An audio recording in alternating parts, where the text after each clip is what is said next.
Let's not put it off any longer. It is time to be the very best, like no one ever was. It's Pokemon Let's Go with Eddaket. Take it away.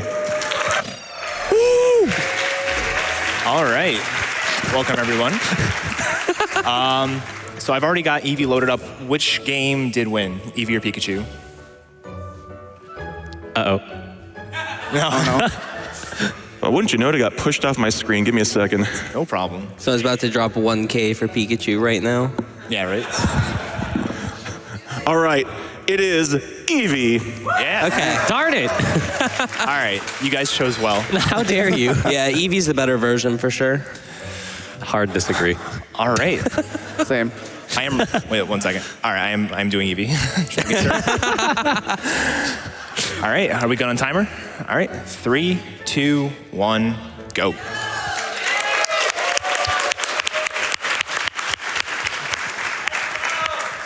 All right, so this is Pokemon Let's Go Eevee. This came out in November, and it's already had a ton of different like reroutes and all that kind of stuff that we'll talk about a lot throughout the run.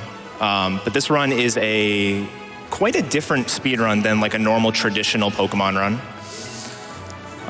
And I'm going to do the rival name and the trainer name. So I believe it is Steve Irwin. Let's go, Steve. Aw. Okay. And everyone's favorite from the Crystal Run is the rival name. We're talking about me, right? Oh yeah, it's definitely Keizaron. Yeah, totally. Didn't you get 4th? I did get 4th in the thing, yeah. Dio. You guys know what to do. Eat your heart out, Reddit. All right. So we're gonna get started. Steve Irwin, my girl. Hey, not judging. No, not at all. Let's go. All right, so we're gonna jump in here. This is a remake of Pokemon Yellow. You guys chose Eevee, so our starter will be Eevee. And our rival, Dio, will have a Pikachu. What a novel concept. Right? Pick Eevee and you're getting Eevee. I know. Mind blown. It almost feels like you're playing as the rival in this. Exactly. That's why it's really cool. You're the one ruining his life. Always one step ahead. All right, so we're gonna set our options here. Typical, Pokemon options. We're gonna do fast text. We're going to make our battle style set. And we're going to turn animations off. Animations are very slow in this game. We also finally have the option in a Pokemon game to skip cutscenes. Yeah, because that helps. Yeah. Hey, there's 5. There are, Oh, man. there are exactly 5 cutscenes that we can skip.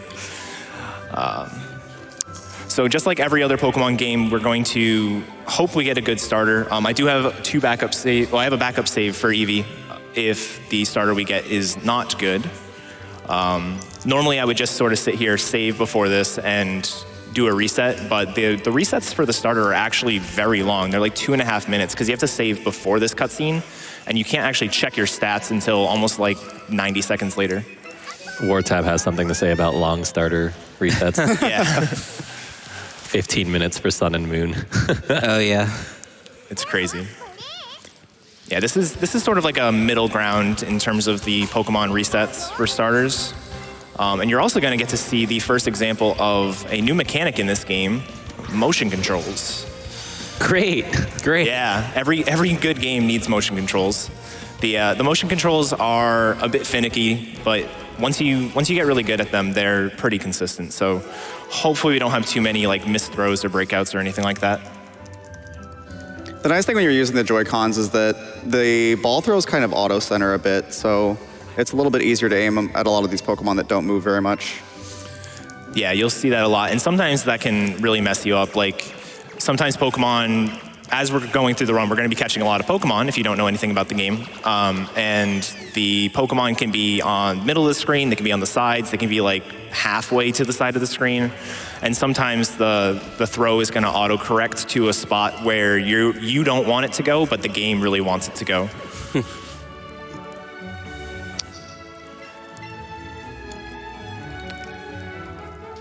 All right, so we're gonna go ahead and grab our starter. It happens to be the one that's jumping around for some reason. It's excited to see you. And that's our first cutscene skip of the run. That was really hard tech. We should probably clap for that.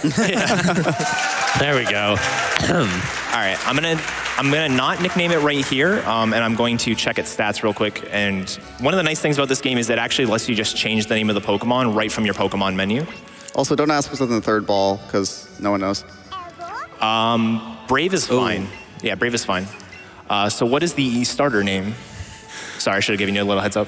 No worries, I've got a name for you, and that name is John Cena! Can I just do this? All right, cool.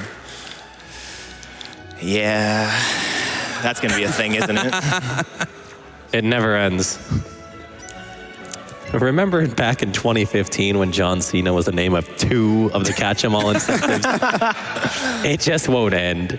It won't. Back-to-back incentives. I know. Funny. We got our good friends Steve Irwin, Dio, and John Cena. An unlikely friendship, but a necessary one. Name The a most more- ambitious crossover. You guys are awesome. All right, so if you've seen a Gen 1 speedrun, you know what we're doing. We're gonna go up to Viridian City. We're going to get Oak's parcel. We're going to come back, and then we're gonna fight our rival. They actually reverse it. So we get the Pokedex now, and we're gonna fight our rival later, when normally we would fight our rival leaving, and then we would get the Pokedex later. One of the big things in this game, because it's so tied into Pokemon Go, is all of the catching. Like, they really want to emphasize catching, and you're going to see that in this run.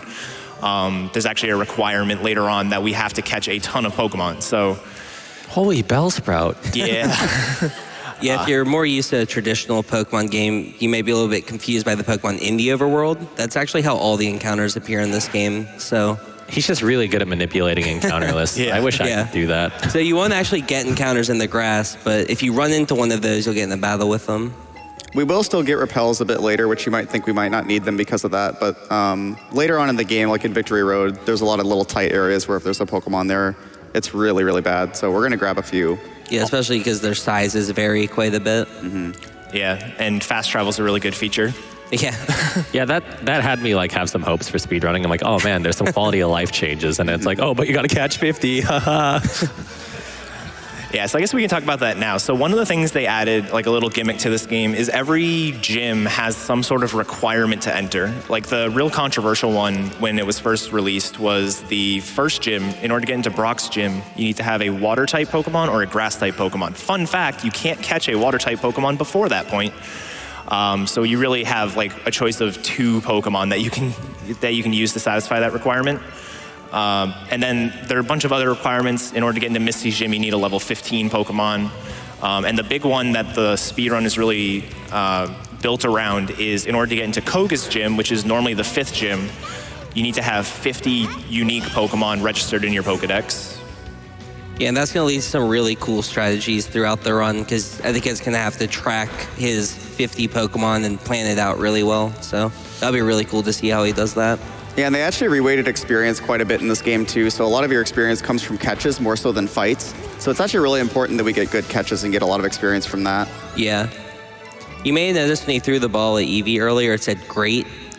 Your throws vary, so you can get like a good throw, a great throw, or an excellent throw. And they give bonus XP based off of which throw you get. So I think it's going to be aiming for excellence on pretty much all his catches. And there's also like some hidden multipliers too, like first ball bonus. Using the Joy-Cons. Using the Joy-Cons.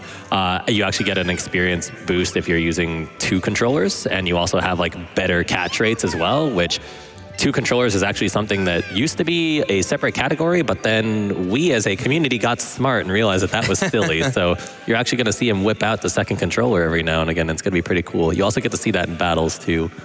Yeah, the second controller is really cool. So like they said, you can do 2 controller catches. It gives you more experience. It actually increases the catch rate as well.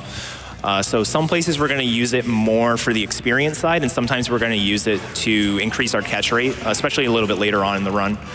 And then in fights, you can actually do 2-on-1 battles. It's completely broken. Like if I had a second Pokemon, I could do Eevee and Bellsprout, for example, against this Rattata, and make the kid just cry and go home to his mom. So we're actually going to do that, not as much as you might think, because it actually is fairly slow. There's like a whole animation where the trainer pops into the overworld, pops out of the overworld. You have to actually select a move as that person, and it's a whole thing. Yeah, it's a lot faster to catch with the second controller and a lot slower to battle with it. So you'll see it for a lot of catches, but... Yeah, generally the fights we do 2-controller for is actually for safety reasons and adding a little bit of consistency. Yeah, there's like, I think there's like 6, 7, or 8 fights, something like that we use it on. Only like 2 of them are actually truly faster because of it. That's of course, weird. I just got blasted by Rattata. Yeah, this one really wanted you. Yeah. So I'm going to catch this, mostly just because it ran into me. Normally, we want to catch Pokemon that are like within 1 level of evolving, or at least a couple of levels. That way we can get essentially 2 Pokemon for only catching 1 of them. In some cases, like if we catch a Pidgey really late, we can get 3 Pokemon for the price of 1. In this case, the Rattata just ran into me, so I can catch Eradicate later. It's not a big deal. Yeah, if you were to level this up, it evolves at level 20, and I think they came at level 3, so it would take 17 whole levels to evolve, and you get a little animation every time, and you learn some moves, so it would be way too slow. First mistake of the run. We're already off to a good start. It can be pretty hard to see the Pokemon in the grass, so sometimes it just happens that you hit them. Took you longer to mess up than me. That's very true. But have you taught them how to count yet? I have not. Could all count to 50 together. Heck yeah. So we're at 2. We're Yay. at 2 right now. If you guys can somehow keep track of the number of Pokemon as we go, you are more than welcome to shout out the amount of Pokemon we have. Now, something that we did just see before this battle loaded is we saw a red glow around one of the Pokemon. I don't know which Pokemon it was. It's a Weedle, I think. Oh, hey, it is a Weedle. Ooh. You're way more observant than I am. But so that glow actually indicates size. So there's blue and red being the large and blue being the small. There's actually another thing that isn't identifiable until after you catch it for like extra large and extra small. And all of those give different bonus experience multipliers. So you're gonna see Eddaket try to go for some glowing Pokemon here just so he can get proper experience so he can be ready for Brock. Yeah. And also to like help evolve some other things because Viridian Forest, it does have bugs and bug Pokemon tend to evolve really, really early. So it's just a really good catch overall. He's also not catching anything quite yet because we are about to pick up a lure, which is an item that's basically the reverse of a repel. So what it's going to do is it's going to increase the number of Pokemon that get spawned, and every Pokemon that gets spawned after you use it is 1 level higher than the maximum range would normally be. So those Pokemon are going to give us a lot higher experience yield than anything else in here. Yeah, and we're going to use that especially, like here in the forest is a great example. So everything normally spawns between, I just ran into that Pikachu by Nice. accident. Oh, that's actually really good though. Yeah. I'm going to do a 2-controller catch for this. Yeah.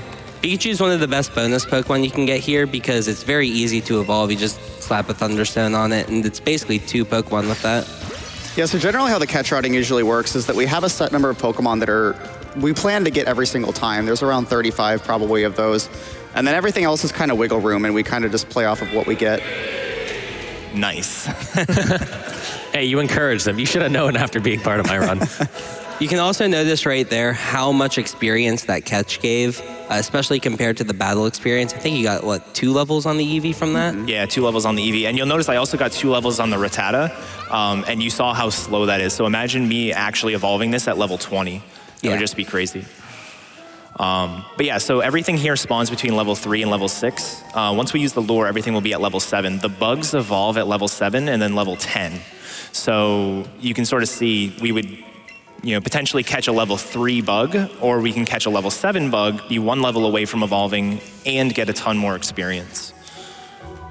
Yeah, especially if it's a bigger spawn size. So we're actually specifically trying to hit level 10 in these catches. Eevee learns double kick at level 10, and that's going to be really important for facing Brock in not too long here. It's also really nice how many Pokeballs they give you. You just get an insane amount of Pokeballs in this game. Yeah, you start with 50 Pokeballs, and trainers give you Pokeballs. I like you guys. Trainers give you Pokeballs. They give you Great Balls later on and Ultra Balls. And we're really going to be taking advantage of that throughout the run. We're actually going to sell all of our Pokeballs, which might be counterintuitive, but we're going to buy Great Balls with it later on. So I'm looking for a Weedle. You might think that there are 2 Weedles that are right there, but I'm going to ignore those on purpose. They spawned before the lure, which means they're actually lower level. Hey, it's that Brock gym requirement. Yep. Something else we should probably mention, the Eevee actually has boosted stats from a normal Eevee. I'm not exactly sure what the base stats are, but they're much higher than like a normal Eevee would be. So it's actually a pretty good fighter. It's around the 75 to 65 base stat range for all its stats. It's kind of an all-rounder. It also has a maximum of 31 IVs in every single stat. Like normally it's a stat that has a 0 to 31 range that determines, you know, how many extra points you get in the stat. But the Eevee just has perfect IVs, so it's one less thing we have to reset over. Yeah, when we're resetting, we're really just looking at the nature. So you'll notice, like, I looked at the nature. So natures in Pokemon, basically there's, each nature will boost one stat and hinder another stat. So, like, I'm Brave Nature right now, so it will be plus attack minus speed. Nice. When I was waiting for it. When we're doing runs at home, I would actually reset minus attack, minus special attack, and minus speed. I have minus speed here, but because I have plus attack, I figured it's worth it. I did set up a backup save, which was a Naughty Nature. I did not try for it, it just sort of happened. Naughty is plus attack, minus special defense. Probably the best nature for the Eevee. Yeah, I can confirm you got 2 back-to-back Naughty Nature Pokemon in a row setting up. Yeah. So don't tell them about the fact that we cheated for it, though. Oh, oops. So there's actually another new stat they introduced in Let's Go. They actually removed effort values, and they replaced them with awakening values, which are kind of another thing that's tied into Go. You have these candies that you can use to increase a Pokemon's individual stats, or if it's a specific Pokemon candy, you can use it to increase all their stats. All the stats can have an awakening value up to 200, and you can do that for every stat. You do get 1 random AV every single level, but you also have a characteristic that's listed under your nature that kind of determines how weighted in a certain stat those AVs are going to be. Yeah, so my characteristic was likes to thrash about, which is the attack weighted characteristic. So I'm not only plus attack, I'm also going to be getting more attack AVs as the run goes on. This Eevee is going to be unstoppable. You say that. If only it was a bit faster. Yeah, and enemy trainers actually have AVs in a certain key points too. This is actually the only Pokemon that you'll see in the run that has anything outside of HP. I believe it has HP defense and special defense AVs. The bee. The Pikachu tried to get you there. It really did. So yeah, this game actually does a really good job of balancing, you know, important trainers have extra AVs in their HP so that, you know, if you use a super effective ice move on a Dragonite, it's not just going to go down super easily. Yeah. Yeah, like all the Elite Four trainers have 30 IV across the board. Useful natures, like Dragonite, for example, in the Elite Four has a careful nature. So it's boosted special defense, and they all have like 24 AVs, I think it is, in HP. So they're super bulky. Yeah. Give it your best, Steve Irwin. Thanks, Dio. What's kind of still is you can actually use a ridiculous amount of candies at any point if we were to get them. So you could actually have a level 3 Metapod with 200 base stats before Brock if you grinded long enough. Yeah. Fairly early versions of the route actually did have a couple dump points where you would send Pokemon in your box to Oak, get candies for it, and then dump them into Eevee. But we've since routed all that out. Yeah, so here's the requirement. We needed to show him a Bellsprout. The only Pokemon that we actually satisfy that requirement that will appear naturally in the game are Bellsprout and Bulbasaur. Bulbasaur is what's considered a secret encounter. So it's an encounter that doesn't actually appear in the Pokedex. When you go to the Pokedex, you can sort of see with every Pokemon, okay, where does it spawn in the wild? It won't actually show you that Bulbasaur appears in Viridian Forest. It's kind of like Chansey. Chansey appears pretty much on every route in the game. It's crazy. And so those are really the only 2 Pokemon that satisfy that requirement. It allows you to show them a water type, but it's just no water type available. You'd have to trade with somebody in order to get a water type before this point. So this is actually the first example of where the 2 games are really going to differ. So in Pikachu, getting to level 10 is way less important. Pikachu learns Double Kick at level 9, but more importantly, Pikachu's grass type that spawns is an Oddish. Oddish has Absorb, and Absorb is a special move rather than a physical move. So Absorb can actually one-shot that Geodude, and in some cases can one-shot the Onix. Usually you have to also damage it a little bit with the Pikachu, but it's really not that bad. I think what we would do on Pikachu is send in the second controller and then have Oddish beside us and then just kind of do nothing with Pikachu while the Oddish takes care of everything. Yep, so there's Brock down. Tail slap. Would you like to hold my favorite Pokemon for a while? Shiny Lopunny? Yeah, Sure. I love Shiny Lopunny. That's definitely what that is. That is absolutely what that is. So a lot of people, when they started up the game, they were very confused. They were like, why does blue look different? Because they saw the rival and were instantly like, that's blue. No, this is blue. And he's actually going to be showing up a lot throughout the run. He helps us out in a couple cases. He helps us by fighting us at one point. Like, he's like, I'm going to test your strength. It's like, all right, thanks. We have to go stop Team Rocket. But yeah, weaken my Pokemon. We're not in a hurry at all. Yeah. So we're gonna do our first shopping trip of the run. Like I said, we're gonna sell all of our Pokeballs and buy some Great Balls. This was like revolutionary when we decided to do this. We were struggling so hard with Pokeballs, but now we're doing just fine. I should do one more. I remember we used to actually talk to that lady next to the museum too. She has a Slowpoke next to her, and you babysit the Slowpoke for like 45 seconds. She's like, here's a pearl. Yeah, it sells for like $4,000, so it gets a lot of Pokeballs if you sell it. Yeah, but now we just sell the Pokeballs and the raspberries. So we didn't talk about berries at all. There are a bunch of different berries in the run, or in the game. They're taken straight from Pokemon Go. So you saw me use a raspberry already. That increases the catch rate of the Pokemon. And there's also Nanab berries that we'll use in the run, and those will stop Pokemon from like moving and attacking on the screen. They are literally pink bananas. They are pink bananas. There's also like Pineapple berries, which are pineapples. I don't know why it's Pineapple. It just stops. But those aren't really useful in the speedrun. All they really do is give you more items, or like better items from the catches. Yeah, I think it's Pineapple because in Gen 3 they ran out of space because they can only have 11 characters. Whoa, is that what it's like to dodge spinners? Right. Holy crap. Yeah. Spinners in this game are, if you hit a spinner, it's entirely your fault. So if I hit a spinner, I'm going to be really sad. This is the biggest bait in the world right here. Yeah. That trainer's just looking up. He's like, if you jump the ledge, you hit him no matter what. It's really funny. So we're going to go here and get I was going to say free Magikarp, but it actually costs us money. Free in the sense that it's really fast. You can just grab it. Yeah, and the game makes fun of you. It's like, you just paid an outrageous $500. Oh yeah, we're supposed to count. Surprised they remembered. I know, I'm like 8. Is that right? Didn't you get a shiny Magikarp once? Yeah, it was like it was like after a race we did or something. And Yeah. He just buys a shiny Magikarp. it's like, oh, okay. That's not outrageous, $500. That's a steal. One of the only 2 shinies I've seen doing runs of this game. I've seen so many. Like this game, because all of the encounters are in the overworld, you see way more Pokemon than you would in a normal run. Like, think about Pokemon Red, for example. You're gonna see maybe 3 wild encounters with all the Minips and everything. In this game, you just see so many more Pokemon because you have to catch a bunch, and there's the whole, just the fact that they're in the overworld. So it's a very likely chance, at least compared to other Pokemon runs, that we see a shiny.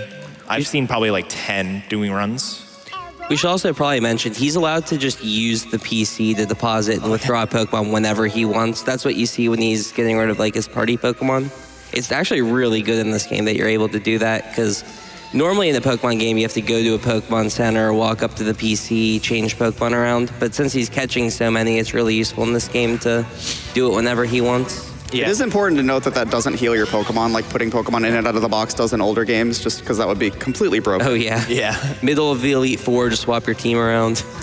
Yeah, you also notice that I taught Headbutt. So Brock's TM is Headbutt for some reason. Like he doesn't give us Rock Throw or something that would actually make sense for a Rock type gym leader.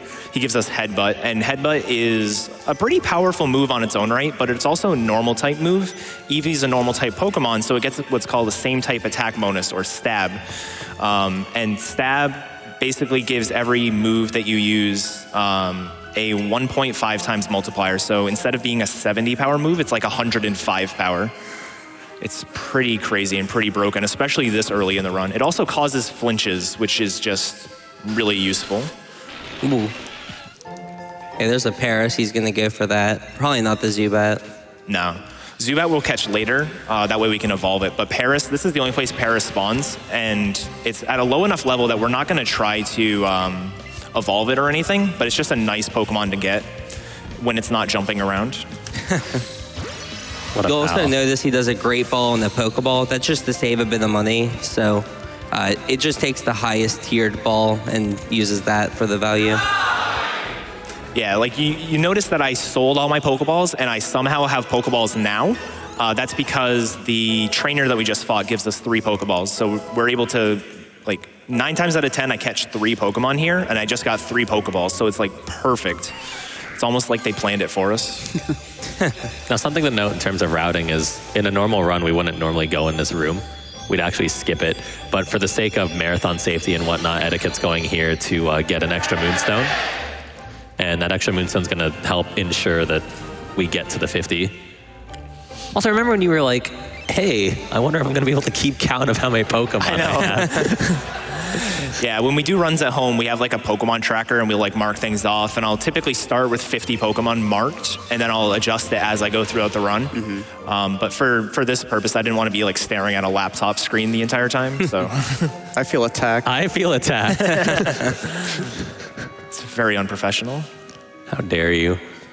All right. He's kind of stalling here to see if a Clefairy spawns or anything else useful. Yeah, I'm going to reload the room. So reloading the room does a couple of things. It will usually cause way more Pokemon to spawn, and it will also despawn everything that was there. So, wow. Wow, that's unfortunate. Classic Mount Moon. Right. And an Onyx. Okay, yeah. Oh, Do it for the people. it's so big. For the people. Yeah, so Onyx is particularly awful, partially because of what I he's mentioned going for earlier. it. Wow. Where the Joy-Con not? throws kind of auto-center a little bit, and Onyx is like way up here, and it really just doesn't know how to auto-center correctly. Yeah. He ate the balls. Yeah, Onyx is very hard to catch, so you wouldn't normally see someone go for it. Aw, that's just sad. I'll throw one more time. Ah, Nice. Nice. That doesn't guarantee anything, by the way. It's just nice. You get more XP, that's pretty much it. And it's slightly more likely to catch. Hey! Nice. Wow, we found Onyx. Are you going to ride it for the people? That's the real question. Ride the Onyx. Just for a couple of floors.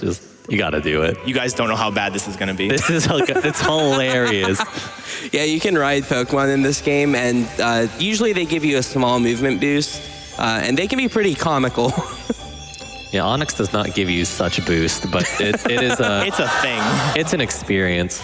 But yeah, like on that note, later on when we're in Rock Tunnel, we're gonna look for a Rhyhorn because Rhyhorn does boost your movement, Yeah. and then eventually we will catch a Ponyta, candy it to a Rapidash, and Rapidash is gonna be the fastest thing that we have to travel with, which, speaking of Rapidash, there is still the donation incentive for its nickname, so be sure to get those donations in. Somehow that's like the most hotly contested one of the bunch. Like, Yeah, Rapidash and Starmie. Oh, here comes the Onyx. all right, we're gonna leave this floor and we're gonna just casually go throughout this little area. It's so big it doesn't even fit. Oh, man. Oh God. Oh God. There we go. This is something. Imagine seeing this just strolling into town.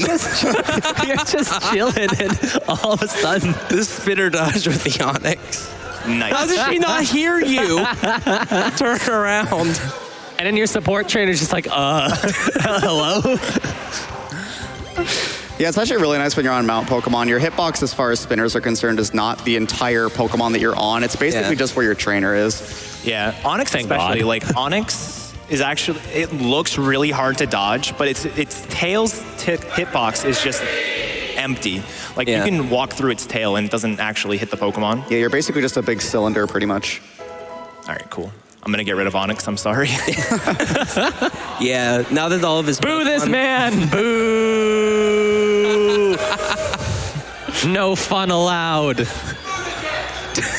Wait, what does the Onyx have for moves? Can I use it for the double fight? It might have Rock Throw. I think yeah, it probably has has Rock Thump. Hold on. I'm going to be unprofessional and look at its moveset real I quick. think I'm it actually probably has Rock curious. Throw because Brock has Rock Throw, so could maybe use You could it. always teach it Headbutt. I'd like to point out that That's while true. I'm being unprofessional, we have a professional cameraman taking a picture right now. I can see the tagline now. Keizaron yeah. being unprofessional He's again. fired. Yeah, so usually at this point, since his Pokemon had just evolved, he's gonna do a bunch of that menuing. It's better to wait until you have multiple things to do at the same time. So he doesn't need to get any more levels on the Beedrill or the Paris or the Onyx, but he can get rid of them. Bless Wi-Fi. How did I find that Moonstone? Oh my God, there's a fairy. Nice. Perfect. All right, I don't even think. Do you have a lure active right now? Nope. Wow, that's pretty rare though. get the Clefairy. Please be the Clefairy. Okay.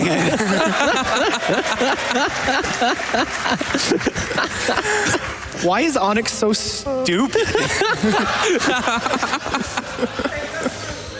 We got a $95 donation for Onyx. I think that's the Pokedex number, right? So that isn't what just happened there, but there's actually an interesting glitch that can happen if a Pokemon spawns as you're entering a cutscene trigger. So there was an online marathon run that I did on Let's Go Eevee that going into the Jessie cutscene in Mount Moon, a Clefairy spawned, and the Clefairy just didn't have a hitbox. So I'm like running around here trying to get this Clefairy that I just can't interact with. I remember that. It has Rock Throw. Oh, he just decided not to teach Rock Throw right there. That was Geodude. Oh, that was Geodude. Okay. It has Rock Throw. Yeah, it has Harden, Bind, Rock Throw, and Stealth Rock. Oh wait, no. It doesn't have Harden anymore. It has Rage. All right, yeah. Nice. Man, I learned something today. I'm gonna deposit it. I'm sorry. Oh, I went through all that effort. The hotel Wi-Fi's poop, and you made me go through that. I'm so upset. Oh, I like it just dropped you. Fell from the sky. I hope you're okay. All right. Your poor ankles. Oh, another Clefairy. Wow. Onyx is so far off the catch route that I'm gonna have to actually like remember that I caught one. Yeah. I hope you run into one in Rock Tunnel. It's like, ooh, Onyx. You could just treat that as your Eradicate because you've got the That's early actually very Rattata. true. Yeah, you Yeah. could. I was gonna use it as my Clefairy, and then I got Clefairy. Yep. I also yet again didn't evolve the Clefairy like I was supposed to. Nice. That's a range. I mean, when you got muscle-bound Eevee here with plus attack characteristic. Brave thrashing. Yeah. His name is John Cena. Yeah. And his name is John Cena. Wish that song was on my mind. I want to play My so bad right now. Got some Keith, you're laundry wearing to a do. wisp brace. You I need to stop. know. You have a problem. When your hands are bruised and you have a wristband, that's when you know to stop. I gave him a really light high five before this run started, and he like reeled in pain. All right. So we're just going through the rest of Mount Moon here. There's going to be a cool little double fight at the end, but I think now is probably a decent time for donations if there are some. Oh, yeah, there are. We have $50 from Jay Woodsey. Thank you, GDQ, for helping a stressed teacher relax whilst marking a mountain of papers. Can't wait for the Pokemon run. Keep it up. $25 from Anonymous. Eevee is the bestest friend. Absolutely. $15 from Dutchy. It's after midnight in Australia, but I will not miss a Pokemon speed run. $5 from Angela. Squirtle, Squirtle, Squirtle, Squirtle. Unfortunately, I don't think wow. we will find a Squirtle in this run. Probably not. Squirtle is one of those, like I mentioned with Bulbasaur, it's a secret encounter, so it can spawn on exactly one route that we go to, but it's super rare, and even if it does show up, it's kind of hard to catch. It's like Onyx, but you can't ride it, so it's just not even worth it for a meme. Bring back on. Get a donation incentive for Onyx. Yeah, can we open a $10,000 donation Yeah. incentive right now? Bring Onyx back. 10K.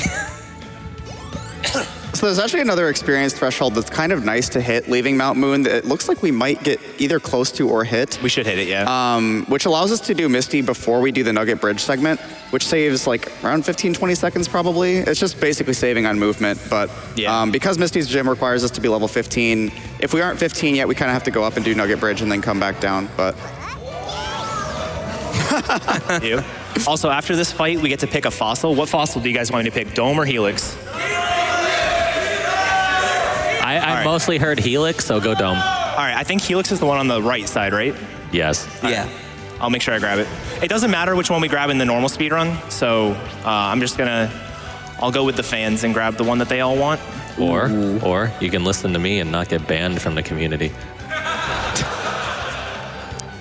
Look what happened as soon as he's thinking about picking up the Helix fossil. He hit himself and confused. That's what you get. All right. So, on a serious note, before we changed the route, we actually used to get the Dome fossil because we would actually use Kabutops as our main toward the end. I have 40 attack? Holy moly. I don't even know. Also, I'm grabbing the Dome fossil. sin. Hey, it's a letter faster, guys. Come on. It's true. Saving 1 frame. Yeah, so in a lot of our text game. It's like, so in like Gen 1 Pokemon, actually saving characters is important because it's like 1 character per frame. So like a name that's 8 characters long, you save 7 frames. You almost save like 1/10 of a second. In this game, it's like 8 characters per frame. So like saving 1 character doesn't do anything. So I just did that to make you guys mad. I also think this is the first actual double battle, and you'll notice he's using an X attack. You can use X items on one Pokemon with your other Pokemon, so you can boost them to like crazy levels that way. Dude, X items are so broken in this game. So the way X items work, previous to Gen 7, is when you use an X item, it increases your attack or whatever X item you use by 1 stage. Nice menuing. By 1 stage. And they cost money, obviously, so like it's $500 or whatever for an X attack. In Gen 7, they changed it and they made it so X items actually boost by 2 stages, but they increased the price dramatically. Like X attacks were $1,000, X defends are like $2,000. In this game, they sort of messed up, I think, and they are still +2 stages and they cost $500. Yeah, they retain their original prices from the region. Yeah, they're super busted in this game. All right, I'm going to pick up a couple items here on this route. There's a PP up here that sells for a decent chunk of money. I picked up a nugget earlier, which sells for $5,000. This PP up sells for $5,000. I'm also going to grab a couple extra Great Balls because you guys bullied me into Onyx. It was worth it.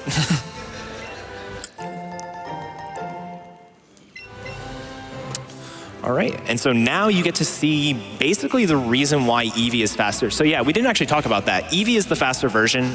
For the first time ever in Pokemon, we actually have the 2 versions split up on the leaderboard. So there's a leaderboard for Eevee, there's a leaderboard for Pikachu.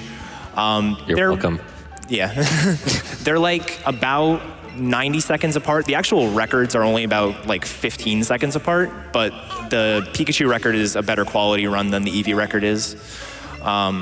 And these moves here are really one of the reasons why Eevee is faster. So these moves have some great names. We got Bouncy Bubble, Buzzy Buzz, and Sizzly Slide. Fuego Fueg. Fuego Fueg, if you will. So Buzzy Buzz is an electric type move that always paralyzes. It's 90 base power and always paralyzes. Sizzly Slide is a 90 power fire move that always burns. And Bouncy Bubble is a 90 power water move that is absorbed. So it will take half of the HP that it deals in damage and give it to Eevee back in health. So they're completely broken moves, and that's really why Eevee is so powerful. Pikachu does get a broken move there as well. It gets Zippy Zap, which is a +2 priority move that always critical hits, but that's really it. And it's the same type as Pikachu, so there's really no coverage there at all. Yeah, so Eevee, throughout the course of the game, gets a choice of 7 different unique moves to it, 1 for each of its types of its evolutions.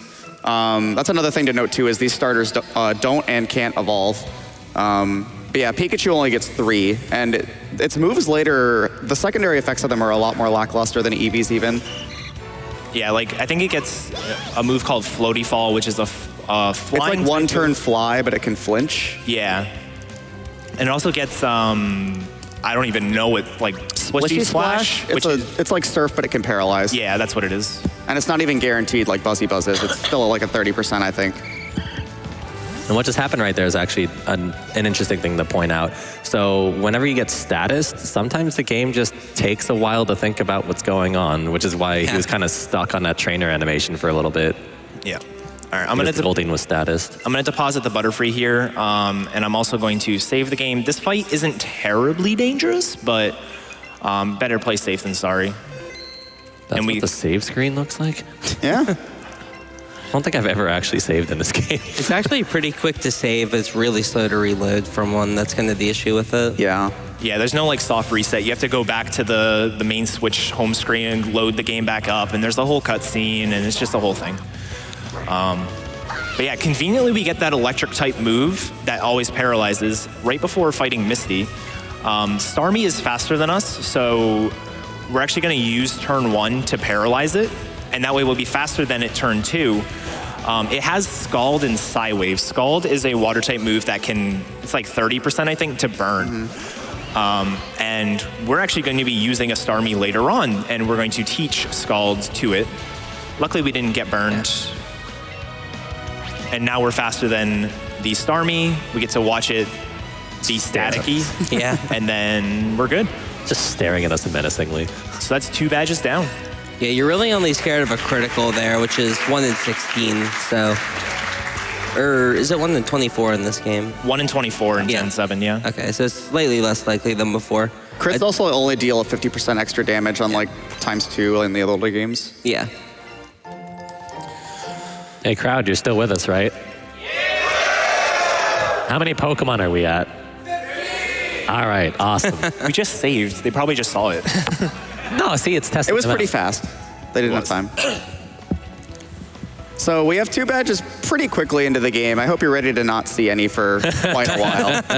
Yeah. Funny enough, so if you guys know the Kanto region, you've got, Brock, Misty, Surge, Erica, Koga, Sabrina, Blaine, and Giovanni. Our next gym is going to be Blaine, like the 7th gym leader. And it's going to be in like an hour and a half. Yeah. This game did something really cool where they basically, after this point, it really opens up. Like in Gen 1 and Gen 3, the remakes, there's the HMs, so like Cut and Surf and Fly and all those are behind badge requirements. So in order to use Fly, for example, you need to beat Surge. In order to use Surf, you need to beat Koga. In this game, there's no such requirement. The HMs are replaced with what are called secret techniques. And those secret techniques just have no requirement behind them. So we're pretty easily just going to be able to do everything in the game. Beautiful. And this is one of the 2 fights that being minus speed matters for. Yeah, does that Pikachu still have the crazy 120 base speed of... No, they're actually, your rivals is normal for some reason. That's very weird. Yeah, the Pikachu starter has 120 base speed for whatever reason. It's insanely fast. And for some reason, his Pikachu doesn't have double kick at this point, but it does on the SSN later. That's really weird, too. Yeah, double kick hurts. Yeah. Yeah. Probably just to nerf it so it wasn't too overpowered against you. Yeah, so I have a belief that this game was actually made as Let's Go Eevee, and then they tacked on Pikachu purely because of this. So the 3 moves that we got a fire type move, a water type move, and an electric type move. The first 3 trainers on this just get destroyed by those 3 moves. Like here's a Venonat that dies to Sizzly Slide. Next up is a Psyduck that dies to to Buzzy Buzz, and then there's a Sandshrew that dies to Bouncy Bubble. Like it's perfectly set up for Eevee. And Pikachu is just over here like, I can go first sometimes. Yeah. The issue with Pikachu is you don't really get any coverage for ground-type Pokemon because you're an electric Pokemon, so you just kind of have to headbutt everything, and it's just kind of slow. Yeah, a lot of the gap between the 2 versions actually was closed quite a bit when we allowed 2 controllers for any %. But yeah, a lot of the Pikachu route, you had to keep Oddish in your party until like Rock Tunnel. Actually, it was till Game Corner. And you had to let that Oddish evolve into Gloom and basically have that Gloom take care of every ground type for you because Pikachu just could not. Yeah, and the other thing is, like, and Pikachu does this too, but every special move that we get for the Eevee, we actually use the secondary effect for something. So a good example, we use the paralysis on Buzzy Buzz in order to outspeed the Starmie. We're going to use Bounty Bubble here, and we're going to use it a couple times here on the bridge, and we're going to be at full health. Like, I was going into all these fights at really low health. None of them are terribly dangerous, but I'm going to leave at full health so I don't have to heal before the SSAN rival.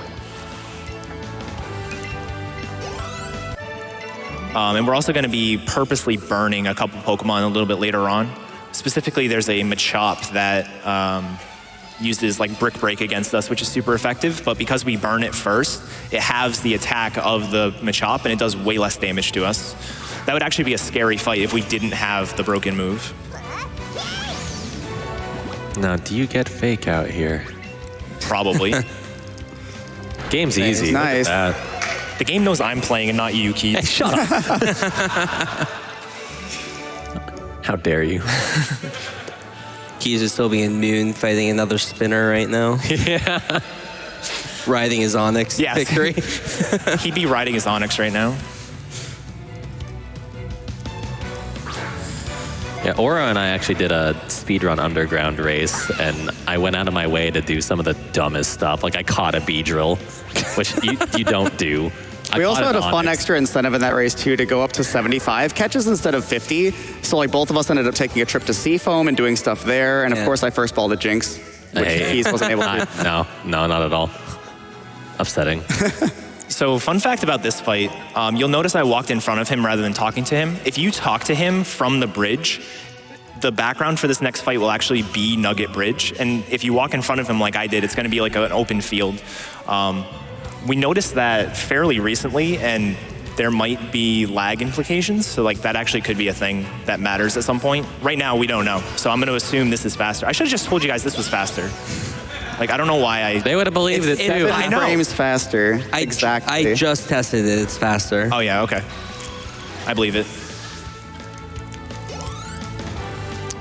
We should have all had like switches and pulled it out. Like, let's Yeah. check real quick. Counting frames on the couch. Yeah, right, you guys, if you're playing on the couch, you'd have like, so you can play this game, obviously this is for the Nintendo Switch, so you can play it in docked mode, you can play it undocked, you can play it in handheld mode. If you're playing in handheld mode, you get actually way less experience because one of the multipliers for experience is like a technique bonus, which is if you use the Joy-Cons like at all.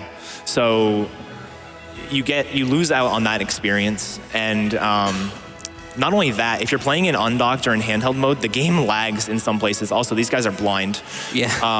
But the game lags in some places that are just like, it's brutal. Like in Viridian Forest, where there's a ton of Pokemon that are spawned, you're just sitting there and it's like the frame rate's like 6 frames per second. And it's insane. But I mean, when we're playing on a TV, you know, it actually runs pretty well. Some of the load times are really long. Like I'll point one out when we get there. Going into Fuchsia City, it's like a 6 or 7 second load. It's crazy. But yeah. Also, if you're wondering how he dodged those 2 trainers, getting trainers to spot you is kind of weird in this game. So if you're on kind of like the half tile, they won't notice you. So he was between the 2 tiles running down, so neither of them could see him. That's gonna trainers have like really narrow vision. Yeah. Yeah, there's 4 trainers that would otherwise kind of be required that we can just kind of slip past throughout the course of the run. Mm-hmm. Yeah, we have another one coming up, and it's probably the one that I'm the worst at. It involves, like, Ouro apparently has some sort of visual cue. I don't have a visual cue for it, so I'm just like, I'm gonna hold down and pray. On the way back up, it's a lot easier because there's a way that you can like line yourself up, but on the way back down, or on the way down, it's kind of difficult. See, that's funny because I do way better going down and I do awful going up. I still mess it up a lot going down, but I'll point out the spot when we get there. Yeah. Also, I think this is the second cutscene skip coming up, so really hard trick.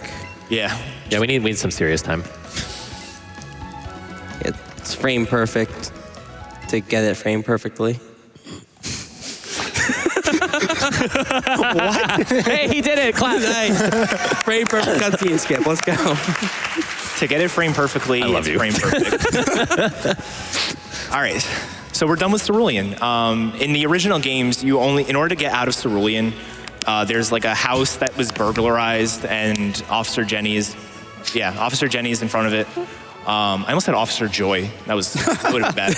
Officer Jenny is in front of it and like blocks your exit until you get the SS ticket from Bill. In this game, it actually requires you to fight both Misty and do the Bill thing. So, but now we get to see our favorite movie of 2019, or probably the sequel to our favorite movie of 2019. Eevee is going to do a little bit of detective work and see what's going on in this crime scene. So Eevee's movement's so great in this. Let's check this out. So obviously there's no voice acting, so we'll do a little bit of commentary here to see what the Eevee's doing. So, okay, Eevee sees something is amiss. Look at this, the table leg is broken. There's a coffee cup on the ground. This is bad. All right, there are some footprints here. Where do they lead? Okay, they're over here. Oh, someone left these drawers open. That's irresponsible. Oh my God, there's a hole in the wall. I wonder if this is where the guy went. All right, Eevee. Good detective work. We're gonna go figure out who caused this. What are those footprints to? I don't know. Apparently this guy right here has some giant feet, but we're just gonna leave him be because, I mean, we don't want to interrupt him. He obviously just had a hard day of work, so breaking that wall could not have been easy. I just love that we ignore him.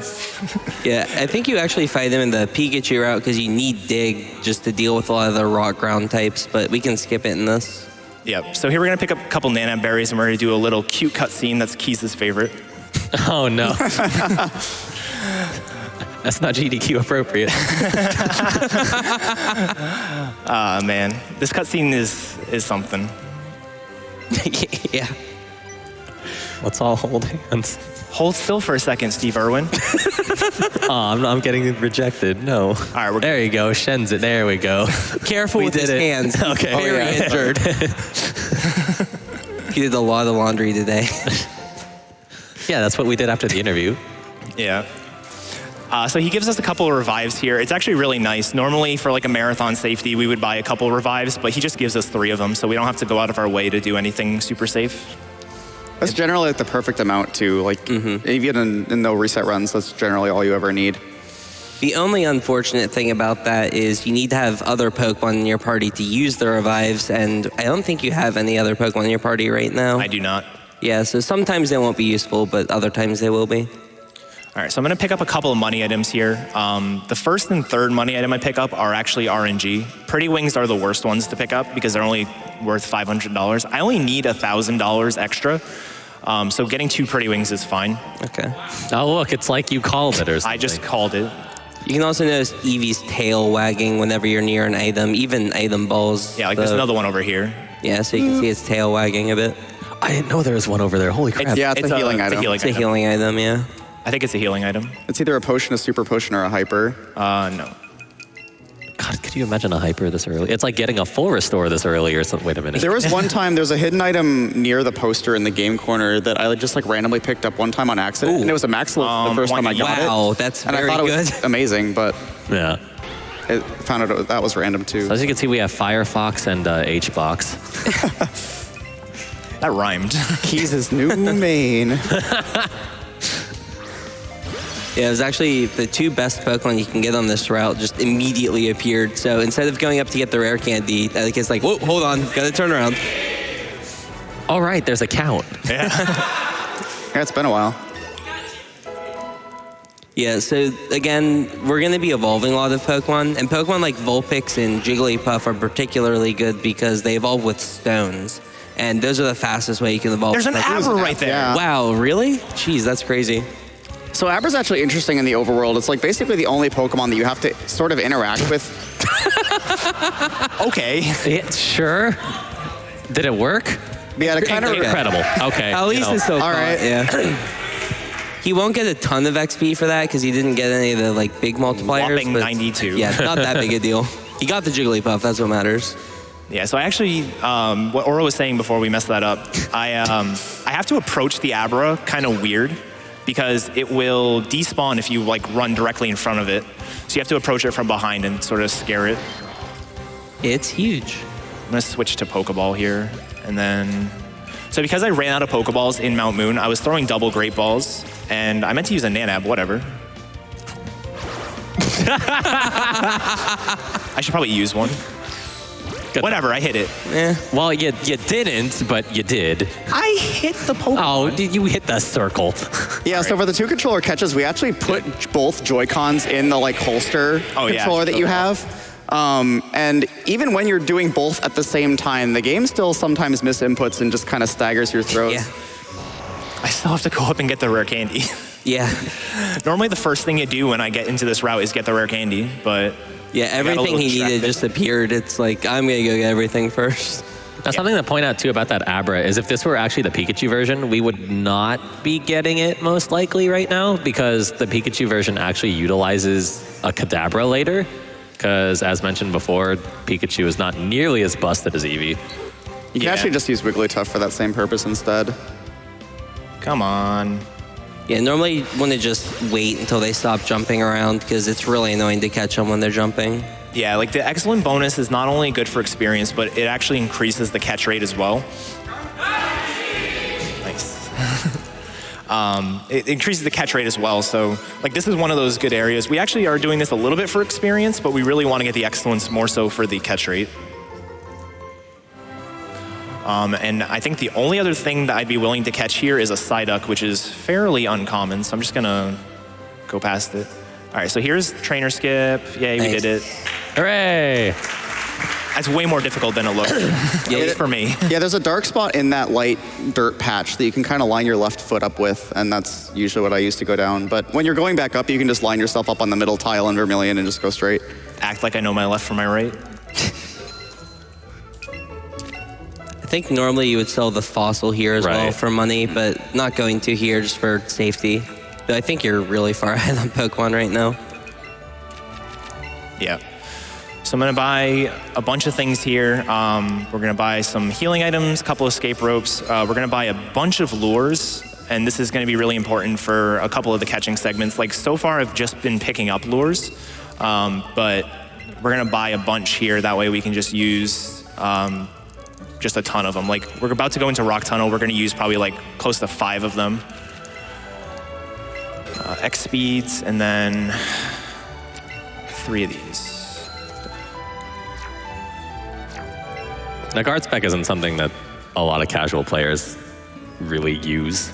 Yeah. It's really more beneficial for us than anything. It just prevents your stats from getting messed with. So like stand attack's not going to drop your accuracy. You're not going to lose attack from growl, that kind of stuff. And it's something that lasts, what, 5 turns? Yeah. Yeah. Back then, it used to last forever. Yeah. It's a really broken item against leads that have sand, like your rival, for example. Yeah, so we buy 3 guard specs there. We're gonna fight our rival twice here, once here and then once a little bit later on in Lavender Town. And both times he leads a Pidgeotto that has Sand Attack, and Sand Attack lowers your accuracy and makes it so all of your moves are like -3% to hit. It's just not a good time. So we're gonna do that. And there's also an Eevee that we're gonna fight a little bit later on that also has Sand Attack and Growl, and we need to use physical moves to beat that fight. So it's really important for us not to get any of our either accuracy or attack lowered. And I'd just like to point out that our rival is standing right there. Yeah, our rival's right there. So I want you to keep that in mind for like about 10 seconds. All right, we're just kind of going through. We're in a hurry. We need to talk to the captain. Like, you know, time's valuable to us. And then, oh, whoa, buddy, wait a minute. How did you get there? It was me, Dio. There's just a hole in the floor when you walk in here. Yeah. Some crazy guy just came up through my floor. I wish we knew those strats. We could probably skip the fight. Yeah. So Pikachu has this fight a little bit easier. Pikachu only needs to set up 1 X attack, and the Pidgeotto, obviously, as you can see, isn't guaranteed to use Sand Attack. So if we use the next attack and didn't get Sand Attack, we can then just sweep the fight. But because we did get Pikachu needs to set up and also 2-shot the Pidgeotto. So it's pretty important for us to set up that guard spec just in case. Man, he is pissed at you, goodness. Yeah. The good thing about the Buzzy Buzz attack is because it paralyzes, you lower their speed. So oftentimes you don't actually have to set up an X speed for these fights. Yeah, with minus speed, it actually probably would be better for me to use an X speed because the Pikachu here also outspeeds me, and Pikachu has double kick now. So that's really the main reason why I healed. Does quite a bit to us, but we do a little bit more. Significantly. Yeah. And then here's Oddish. So Pikachu struggles with every Oddish that shows up, and Eevee's just like, goodbye. Yeah. You get some crazy coverage off those 3 moves. And we're gonna get a 4th one a little bit later on, and the 4th one is just as broken. Yeah. Psychic and light screen in the same move. Fair and balanced. Just like Pokemon always is. Indeed. By the way, where's your Raikou? I love this little cutscene. So he's gonna give us the cut HM, which is a secret technique called chop down. But like, watch him do this. He just like looks at the tree and it's just gone. Wait, you guys can't do that? Dude, John Cena just learned chop down. It's his secret 6th finisher. Now, something interesting to point out is once you complete that little side quest there, you don't get to fight the other trainers on the boat. Like, it's actually kind of weird. Yeah, so like they're like way back when we were first routing the game and we thought we needed a ton of money. There's a nugget that you can pick up, but there's 2 trainers in the way. So we would just do the fight first and then walk past those 2 trainers, be like, hey, what's up? We're gonna steal your $5,000 money item. Also, he just casually skipped another cutscene, so you guys, that one was not frame perfect. You guys did see it, but I mean. Also, I love this scene. There's a boat driving away, and this guy just hears you walking down the pier and waves at you. He's trying to beckon you, but as mentioned, we're not going to do this gym for a while. So, hey, come here. And it's like, all right. Later. Bye. Yeah, so here you can line up with the center tile here. Cool. Nice, okay. Well done. Neither of those trainers are like horrible to hit. I think one of them has a Bellsprout and one of them has a Charmander. And we obviously have Sizzly Slide for the Bellsprout and Bouncy Bubble for the Charmander. Sup, Eevee? So that's the thing. If you shake your controller, sometimes you go into the menu where you can pet your Eevee. If you donate $500, I'll pet the Eevee. Have a heart? Have a heart. I heard sellout. Excuse me. Oh, hi. Hi. Memebig.net. Shoutouts to Taco Bell. Hey, Taco Bell. I love you. Shoutouts to shoutouts. Oh, shoutouts to String Flow. Shout out to String Flow. He's somehow responsible for something in this, I'm sure. Probably. So chop down is the barrier that prevents us from continuing over this way. So we're going to do that. And then do a little bit of menuing here. Now's probably a decent time for donations if you want. Yeah, I can do that. Yeah, $30 from Alex145. Hi all, I'm loving this Pokemon, Digimon, Steve Irwin, Wrestling, and JoJo crossover. But you know what would make it even better crossover? Adding in Legend of Zelda. Let's meet that last bonus game incentive, guys. Real quick, I just want to point out we are at 94,440 of 300,000. Still moving forward, guys, but we gotta push a little bit harder to make that met.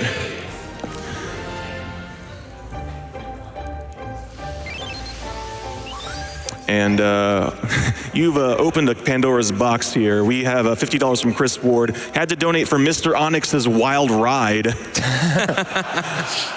$25 from Anonymous to Etiquette's Choice because if only for a brief moment, he rode the Onyx. And 25 from Kirby Master, Kirby from the back couch. Oh, yeah. Donating to the Onyx He added the Onyx. But if that isn't open yet, put it to Edda Nerd's Choice. Good luck, Edda. Hashtag bring back Onyx. It's back. Don't worry. This is a run for the people. Can you ledge jump with the Onyx? Okay, the Helix doesn't count though. So this is the fabled battle of Eevee versus Eevee. Our Eevee is way better. Yeah. Do you have Taco Bell and now I'm hungry. Oh man. I'm sorry. We only had like half of your sandwich earlier. I know. So we actually can't see it right now because our Eevee is male, but a fun fact about the starter Eevee is that it actually has a gender difference. So the little white spot on its tail turns into a heart if it's a female Eevee, and normal Eevees still don't have that difference, so. Yeah, also that Eevee is not a guaranteed one-shot, so that was really cool. If only she knew about the guy in the center over there. Get some good moves on her Eevee. Yeah, that's another thing to mention. Those like broken moves are only available to the starter Eevee and the starter Pikachu. You can catch an Eevee. Like, I might actually see an Eevee later on. I won't catch it, but I might see one later on. I actually can't teach those moves to that Eevee. It has to be the starter one. And the starter one is also the only one, like only Pokemon that you can't trade as well. Yeah, in theory, they kind of gave the starters those broken moves to kind of compensate for the fact that they don't evolve, and their stats do kind of fall off eventually, which is why we're going to be replacing Eevee eventually. I mean, we're going to use the Eevee the whole time, right, guys? Totally. Yeah. We're just going to evolve it into a different Waterstone. There it is. Just trucking along.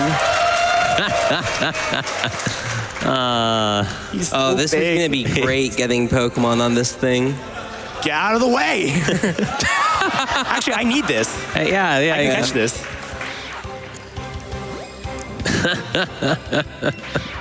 It's actually kind of nice. You can spawn in the support trainer during battle, which he did there. You'll do that from time to time. Yeah, mostly when I forget to do that, which happens more often than you might think. I forgot a ton at Limit Break. It was awful. We're actually really good on Pokemon at this point. Yeah, this is a large amount of... Was that glowing? No, it's just... that was Eradicates just are just normal worth a lot. Okay. Generally, evolved Pokemon are worth a lot more than their unevolved counterparts, as you might imagine. Yeah, and the bonuses kind of add up quite a bit. So that was a first ball, so he gets a first ball bonus. It was an excellent throw, so he gets that bonus. Co-op or sync bonus, I think it's called. Yep. You get so many different bonuses, and they just multiply together for huge values. Yeah, and I apologize. I'm going to get rid of the Onyx only because there are a bunch of spinners coming up that I just want to make Boo sure this I don't. man. Boo. Boo. Onyx spinner dodges would be Do I have to hype. ground you? Excuse me? Keys is grounded. Somewhere Bridget's just like, yes, it's not me for one. Yeah, can we get another commentator up here, please? Oh. No, Kirby, stay away. Poor Kirby Master. Edda, if you've got a moment, I think I have a few donations you need to hear. Absolutely.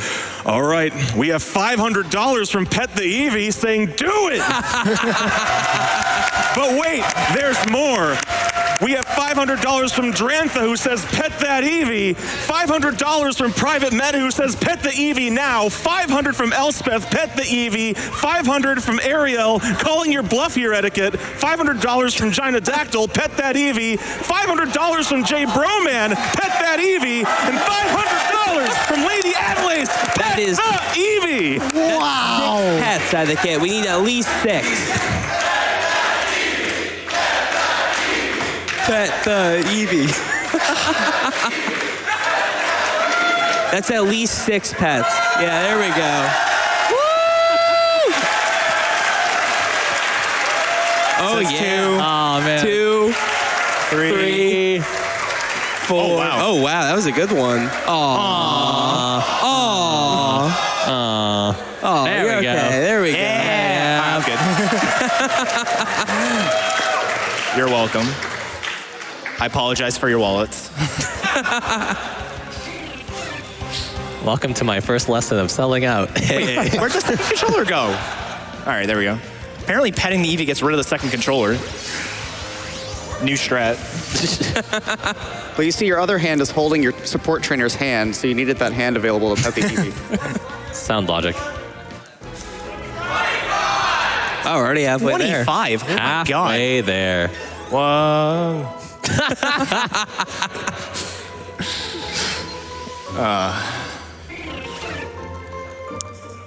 Wow, you guys really came in strong with that. That's awesome. I've never seen them run together before, so that was just Yeah, so normally you wouldn't move the support trainer, but if you go off screen enough of where the support trainer is, it kind of locks your movement and forces them to teleport to you. So you actually want to keep them with you in instances like that. Yeah, I wasn't sure exactly how far I was going to have to go. I wanted to keep him out in case something else, like a Nidoran male, spawned, but it didn't spawn, so I just sort of walked along with him. We're so close to the best part of the game. I know. I'm so excited.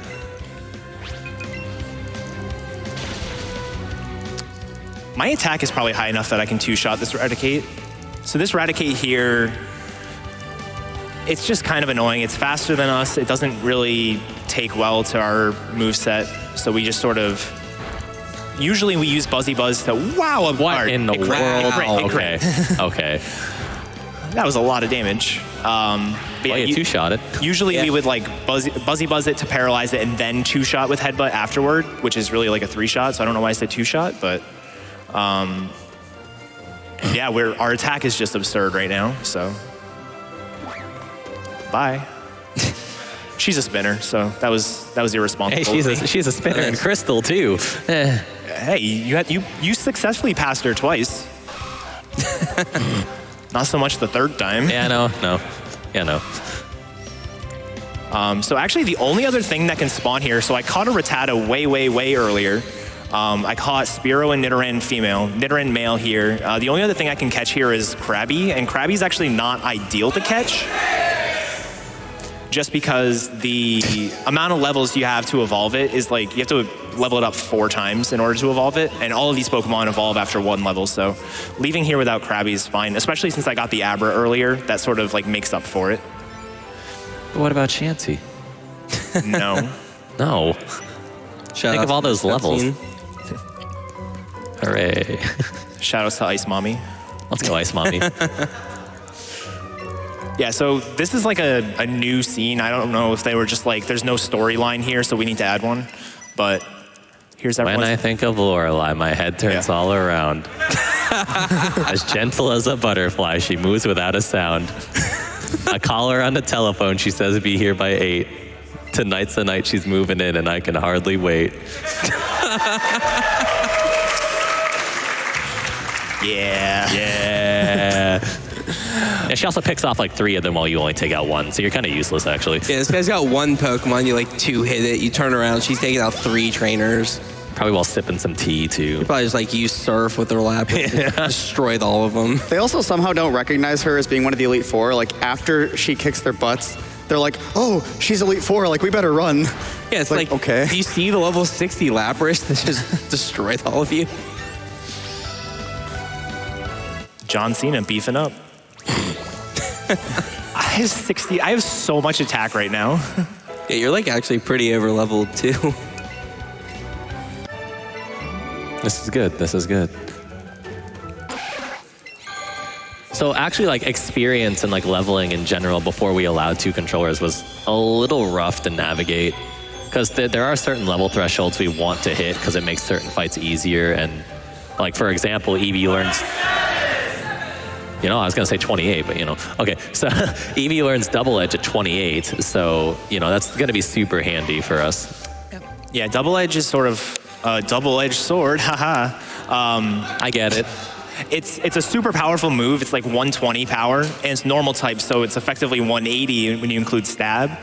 But it gives you recoil damage, so 1/3 of the health that you deal, you're gonna take in damage. So we need to use it pretty sparingly when we do get it, but it's gonna be really useful for us, especially for one. There's one fight in particular that's gonna be super useful for us. So now we're going to Rock Tunnel. Oh no, I didn't get Flash. However, will I see? Oh, look, it's Really? Onyx. I don't need another one, guys. $500 for a second. No. Jeez, no. We have 27 $500 donations. Catch that Onyx. I mean, we're still getting more Pet Eevee donations here, so. I will pet the Eevee later on, I promise. Pet Eevee round 2. Get them in. Actually, if you have a moment, could I read a donation? real quick? Absolutely. Yeah. All right, because we have $10,000 from the Yeti. Wow. Wow. Clap for that. saying, hey all, Yeti here. What an amazing morning of speedrunning. With all your tea orders, we are able to donate another 10,000. Thank you so much for your support. You can pick up teas and other items from our store until Sunday at midnight, so make sure you get your orders in before then. Let's hit that 2 million for Onyx and Eevee, but his name is... John Cena. Do do do do. Do do do do. We're all such nerds. Nerdiket. Are you guys even still correct? I don't. They're off now. I don't trust this anymore. Here, I'll save the game. We'll level set everyone yet again. I'll save. We can check after she tries to learn Body Slam. Yeah, it's kind of unfortunate in these games. A lot of the time, the level up moves will just not be on a specific level, like in Gen 1. Like if you were level 24, you wouldn't normally learn Body Slam, but it's tied to the evolution now, which is a bit weird, but it's good if you're playing casually for sure. We're at 28, guys. Yeah, all 2 of you that said it right. Congratulations. Oh, I heard Cubone just There's a spawned. Cubone, yeah. I I'm hate too bad. actually a little bit low on raspberries, which is kind of scary. You're pretty high on catches though, so. Yeah. There's a few things here that you want to you typically want to catch that can be kind of tricky. Like this is the one area where experience is nice. Like Keiz said, we want to hit 28 somewhere in Rocket Hideout, but really we're using the 2 controllers here more so for the catch rate. Like some of these things, you could get here on a run with like, back in 1 controller days, you can get here on a run with like maybe 2 or 3 breakouts, and then you'd leave with like 36. Yeah. And every breakout is like 7 or 8 seconds too, so that adds up really fast. Yeah. Growlers are none of the, like those huge experienced Pokemon. You can get a ton of XP from these. Like, I actually didn't see them below, but there's a Cubone and a Machop. I'm going to actually evolve both of them. Cubone and Machop are both 4-level evolutions. So it actually would have been useful for me to catch those first and then the Graveler that has a lot of experience, but I didn't see them, so Yeah. it's not the end of the world. It's not that big a deal, especially because you don't really lose time to them getting the experience. It's mostly the level ups where you lose time, so. Yeah, because at this point in time, you're always going to have Pokemon in your party until the very end. Yeah.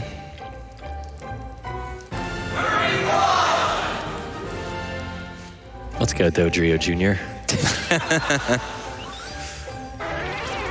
You'll also notice that I've been like going into my menu a lot and depositing stuff as I'm going through Rock Tunnel here.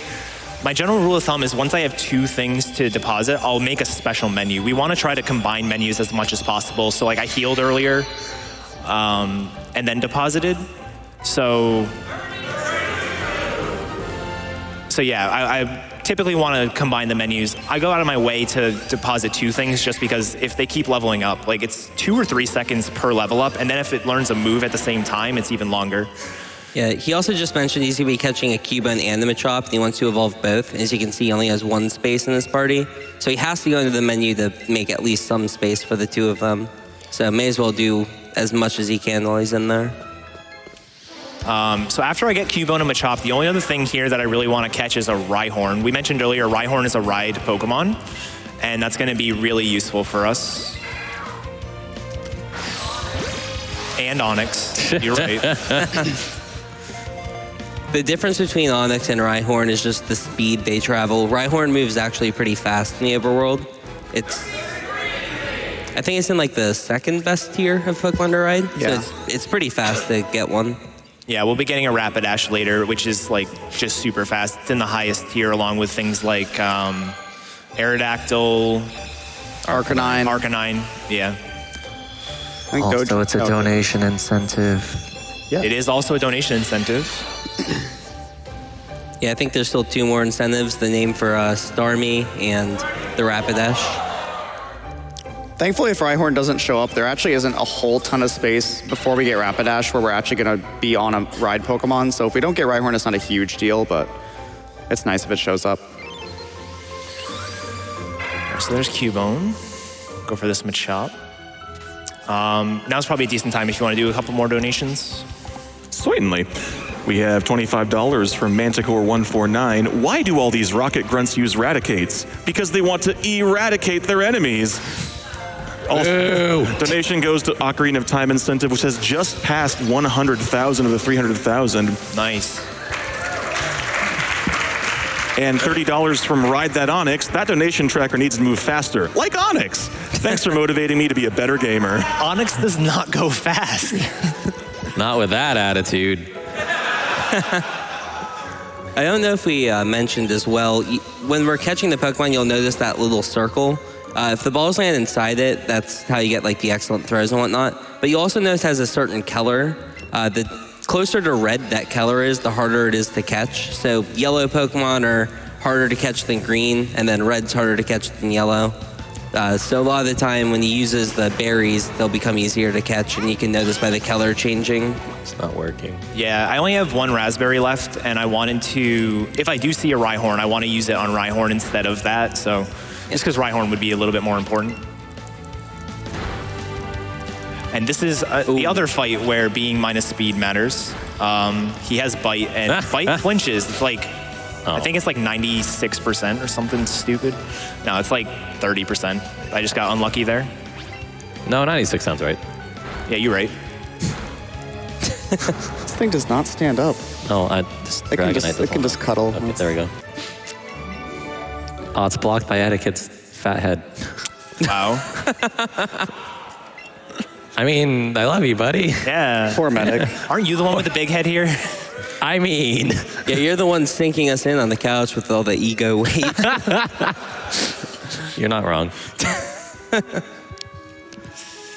Do. Surprised you're not humming those anime songs. I'm trying so hard not to.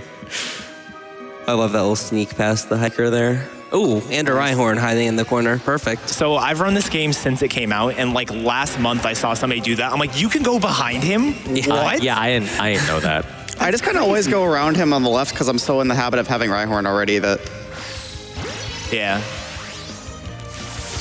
So yeah, this is probably the best thing he could have found here. It really does speed up the overworld movement. So it'll be in this party for pretty much the whole run. Yeah, so in very early versions of the route, before we really realized how valuable lures were, this is like the one area we used lures just to get more spawns to try to get Rhyhorn. Yeah. So yeah, that immediately goes in the party and is going to be used right away. Like you guys are gonna see how fast it is now. Yeah. It's not like lightning speed, but it is pretty fast. There's no bike in the game, so get away from me. Get away from me.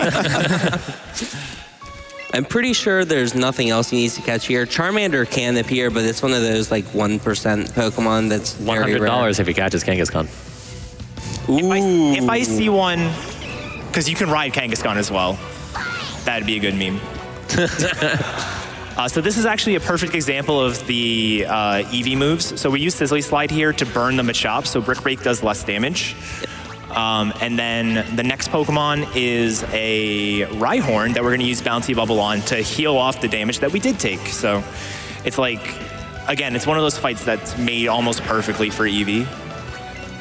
Meanwhile, Pikachu cries. Yeah, in the one controller version of the Pikachu route, you'd like take out the Machop with like 2 Zippy Zaps and then double kick the Rhyhorn, die, switch to Gloom, Mega Drain it. And even then it was like some Glooms wouldn't outspeed the Rhyhorn, so you could potentially die to the Rhyhorn too. It was just awful.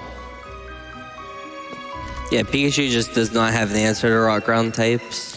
I might be slower than this Vulpix too. So this is kind of a dangerous fight. Vulpix leads and has Flamethrower, which can burn. And because I'm minus speed, it might outspeed me. It depends on if I got any speed AVs or not. If I got like, I think 2 speed AVs, then I should be fine. But the more dangerous part is the Kadabra that we're going to face after the Vulpix. So hopefully I outspeed. I did. Nice. This trainer's a little rougher as well because as we mentioned before, certain important trainers have AVs and HP. These ace trainers are such examples. So she has 24 AVs and HP on both of her Pokemon, which makes them a lot bulkier than they would be otherwise. And we did it. Hooray! It's basically like she adds 24 hit points to her Pokemon. It's actually a ton of HP. Yeah, every AV is just a flat stat increase regardless of your level, so. Yeah. So if you notice, they might only have like 60 hit points normally, but then you add that 30 more or 24 more. It's almost doubling. All right, we're good. Yeah, sometimes you just gotta wait. Hello, Onyx. Goodbye, Onyx. Yeah, opts not to use the lure because really no point. Doesn't need to catch anything else, and the exit's right there. Yeah, another thing that it's pretty commonplace in Pokemon games, especially Pokemon speedruns, that we sort of forgot to mention. I'm talking to as many trainers as I can because if you walk in front of them, there's like a little animation, and if you are away from them, they're gonna walk toward you and that kind of stuff. Because of the way that like the trainer vision works, where it's super narrow, every trainer in the game outside of the one in Misty's gym can be talked to. Fun little fact, like you don't actually have to walk in front of any trainer. I will be walking in front of one just because it's kind of a cool strat that I'm trying to work on. But yeah, just wanted to mention that. The strat for this fight is actually a more recent development. It's not super new anymore, but I think it was Snorms that had the idea to just use Bouncy Bubble here just to top ourselves off instead of doing an extra menu to heal before the next rival fight. Yeah, like the next fight we're doing is another one of those rival fights where we got a guard spec set up and all that stuff. So being able to go into that full health without menuing is really cool. Yeah, and you're always going to get fake out, or I think almost always going to get fake out from the Meowth anyway, so you have to do something on that turn, and setting up is one thing you can do. Yeah, it's the same idea with the Kangaskhan fight that we did. We used the next attack turn 1 because he almost always uses fake out. And then we got unlucky because we were outsped by him and he flinched us twice, but normally that fight is pretty quick. Yeah, so this will be another example of our rival leading a Pidgeotto with sand attack, so gonna be setting up one of those guard specials here. It's really annoying if you get hit by sand because it just immediately drops your accuracy. I think it's to 66%, so it can be really annoying if you get hit by any of them. You know, I never put 2 and 2 together. Guard spec, guard special. Never thought about that. Really? Yeah, I never thought about that. Yeah, it's funny, a lot of the items still have the same names from the earlier gens, but a lot of the time they had to shorten words in the earlier gens due to character limitations, so. Hello for alligator. Yeah, exactly. Forever no E at the end. And then now we have Fletchender that's just really long. Yeah. I'm just gonna heal. I have an extra turn that I can use because the guard spec is 5 turns and I only have 4 turns to set up. And a crit would have killed me there, or at least come really close, so. Yeah, playing a little bit safe there, but now he's pretty much fully set up and full HP. Also, our next fight is a metronome fight. So we got to see some metronome shenanigans. Hey. Metronome shenanigans in the crystal run. Oh boy, did we. Luckily, we only get 1 turn of metronome, but there's some good things that can happen, or bad things that can happen. I got metronome guillotine yesterday. Luckily, it missed. It missed, though. Yeah, it was hilarious. Also, if you're used to the earlier games, or like the earlier versions of the Gen 1 games, you might be wondering why we're in Tower right now. There's actually an extra little story that they added in Let's Go, kind of tied to like the Cubone sub-story with the Marowak. So you actually have to come here first, realize that the ghosts are here and you can't identify them, and then you have to leave, go follow the Cubone with Team Rocket, go to Game Corner, then come back. Yeah, this definitely confused me on my first playthrough because I was like, you know, just so used to Gen 1 where it's like, all right, just bypass Lavender Town, go over to the we can't glitch and use the Poké Doll? We can't.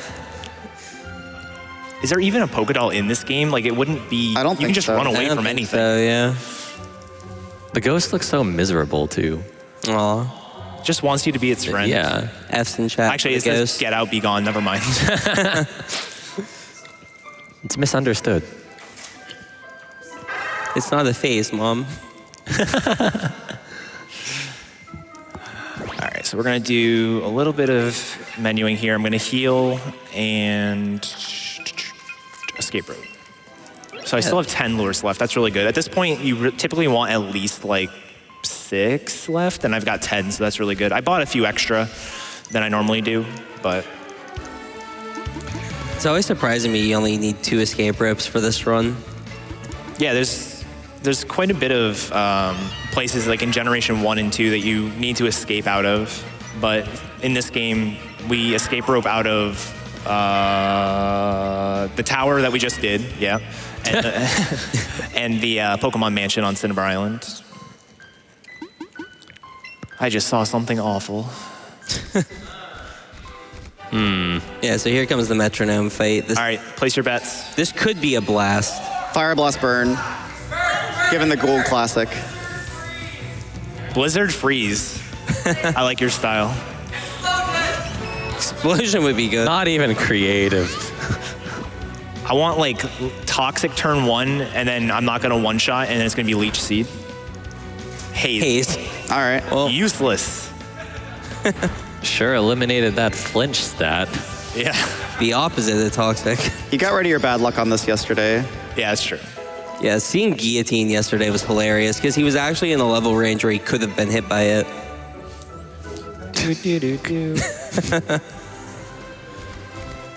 And also something pretty nice, he's almost up to double edge, which means he's on pretty good pace for his leveling because you want to get it normally around the rocket segment coming up. Yeah. You definitely need it by the Giovanni fight, which actually, depending on my speed, I might not do that version of the Giovanni fight. But you need it by the Giovanni fight typically. Having it for some of the early fights is useful, but not necessarily required. It's useful because you can save turns, but then you end up having to heal because Double Edge is a recoil move, and you take a ton of damage. Like the Giovanni fight has a Persian, and when you one-shot the Persian with Double Edge, it deals 36 damage to you. It's like crazy. Another I already Abra. got Abra.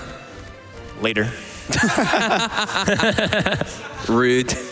So that's what I was talking about earlier, the despawning if you run in front of it. Yeah. This is a really cool strat that he's going to do. So later on, the Pokemon that he's going to be running is a Starmie. And Starmie's a special attacker. Wow, spoilers. Yeah. So right here, he's going to set the nature of everything in the wild to be modest, which is probably the best nature. Timid would be the only other real choice. He's also going to teach a move to Eevee since he's here. Glitzy Glow. This is a Psychic plus Light Screen in the same move. Yeah. Which, that's pretty good. Pretty broken. Yeah. Mewtwo wants it. Yeah, imagine. One kind of awkward thing with doing runs of this game too is the synchronized NPC, her bonus ends at the end of the real-time day, so don't do runs late at night. Yeah, if the time were to switch over before Starmie, it would get a random nature, and that can kind of ruin the run. Yeah, that's the thing. I think Snorms has had that happen to him where he was like on a run and it crossed over past midnight after this point, and Yeah. That's because Snorms is in Australia and he has like an American sleep schedule. Yeah. It's so weird. yeah. Shout out to Snorms.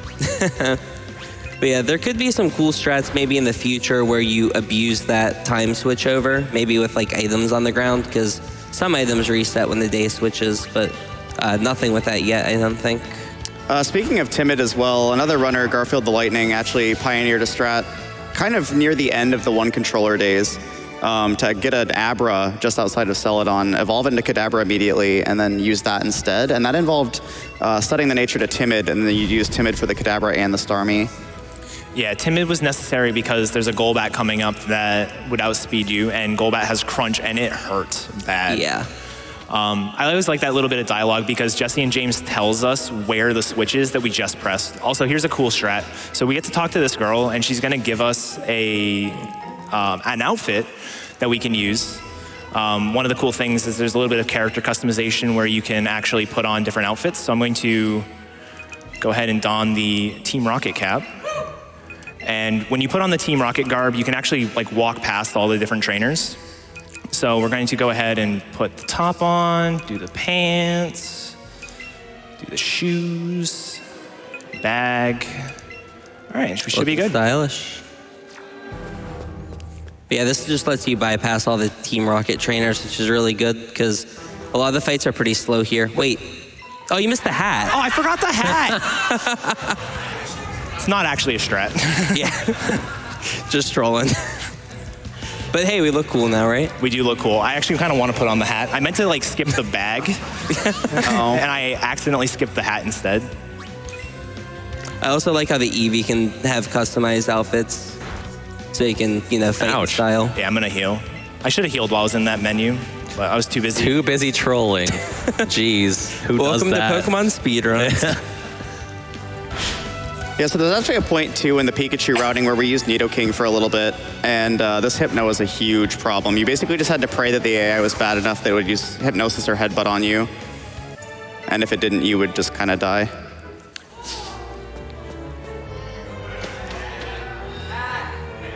Oh, right. Oh, yeah, the You guys hat. are right. $500 will put it on. Wait, yeah, let me put... Nope. Oh, yeah. There we go. There we go. You did it. Now you're really styling. Yeah. I always forget we get the sailor outfit, too. So this is kind of nice. It happened in the remakes of Gen 1 as well, but Gen 1 had really, really slow movement pads. Yeah. Whereas like this, it's a lot more reasonable. Yeah, the movement pads are so slow in Gen 1. To avoid using just like 2 of them, you enter Giovanni's gym, make 2 trainers walk to you, and then walk all the way out of the gym and go back in. It's really funny. I think it's like 1/4 the speed of normal walking in that gen. It's so awful. But in this, it's Ow. pretty much the same speed. God, he's mad at you. All right, he has Sucker Punch, so that could have hurt. And then the Voltorb, the worst thing it can do is Sonic Boom, which is always An album does... by Kiss. No. it always Every does time. 20 damage, so we are fine. Something that's kind of interesting about the Pikachu is because it gets the basically electric type extreme speed, it's +2 priority, which means it goes before even Sucker Punch. So you don't have to worry about that in a lot of these fights. So that would be one of the fights you would use it in. Go here and fight this guy. We need to get the lift key, and this guy is hiding it from us, so... In order to get to the Giovanni room where Cubone is being held captive. I always forget there's actual storyline here. Yeah. This guy is such a poor sport, too. Oh, yeah. I hate this fight. At least he's not just an idiot like in Gen 1 when he just drops it. Oops. Oh, no. I've dropped the lift key. Captain Crunch is oops all keys. All right, so we were able to pretty easily two-shot the Grimer. Grimer has a couple of really trolly moves. It can disable our Glitzy Glow, so we have to use another move. It has Harden, which doesn't matter because Glitzy Glow is special, and it also has Minimize, which is just really unfortunate. And it can also attack. But that's actually one of the fights where it's nice to have Glitzy Glow because we set up a light screen. Sludge is special, so it does a little bit less damage than it normally would. It's going to be really useful for us on actually the next 2 fights as well. So the guy was a really poor sport, threw the lift key on top of the thing, and we have to figure out how to get up there. For some reason, they want us to stand on probably the least safe item in the entire room. Yeah, there's like a desk right there. There's a desk, there's a bunch of boxes. No, we're gonna stand on the chair that's gonna roll away from us as we're going. I like how this guy just stands here and watches us do this too. It's almost like, here, let me hold that chair for you. Yeah. It's like, why isn't he trying to stop us? Like the first time I played the game, I saw the chair and that was my first thought. And I'm like, no, they wouldn't put like Children standing are on playing this. Yeah, children are playing this. Don't stand on chairs, but you try to pick up the boxes and it just says they're too heavy. So apparently being weak is like better than dying. I don't know. It's gotta for get kids that at lift home. key. If you're trying to reach the cookie jar on the kitchen counter, just grab the office chair from your parents' office. Don't do that. Don't do that. Make sure it's one of the ones that like leans back too. You know? Yeah. Make sure you're not on carpet either. Make sure you're on like hardwood Yeah, where it's really hardwood gonna floor. where it's really gonna roll around. And like 1 foot. You don't need that. All right. We should mention, don't do any of that. It's like a WWE thing. Don't try this at home. Yeah. I mean, we are John Cena, got the chair. Do do do do. Because he's just so much nicer than Gen 1. My All right. goodness. Before I forget, I'm gonna do a little bit of menuing here. So we're about to fight Jesse and James again for the second time. First time was back in Mount Moon, so it's been a little bit of a while. If you remember, they had a Ekans and a Coughing, so they have since evolved into some pretty scary Pokemon. Wigglytuff is gonna get its time to shine here. Let's go, big box. The hungriest box. Yeah, he's actually, this fight was actually pretty inconsistent before we decided to use Jigglypuff or Wigglytuff in it. So There's a Japanese runner that found this strat too, and Yeah. I can't for the life of me remember the username, but yeah, shout outs to the Japanese community. They have a lot of runners of the game. There's not a ton on the leaderboards, but like they do some pretty crazy stuff. Like they skip both of the moonstones in Mount Moon. They do like late bugs. They do all sorts of stuff. It's crazy. yeah, you can actually get Caterpie and Weedle on the second half of Route 2, right outside of Viridian Forest, and you actually get them at a higher level. But man, is it inconsistent. Yeah, there's a lot of stuff you can go for that's just a matter of how brave you are, really. All right, so Wigglytuff here is going to use an X special on John Cena and get destroyed.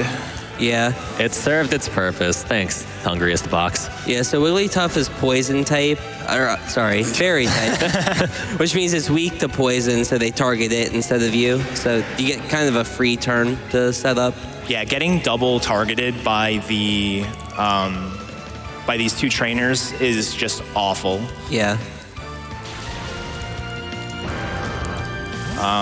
But yeah, so we set up our 2X specials. We're able to one-shot the...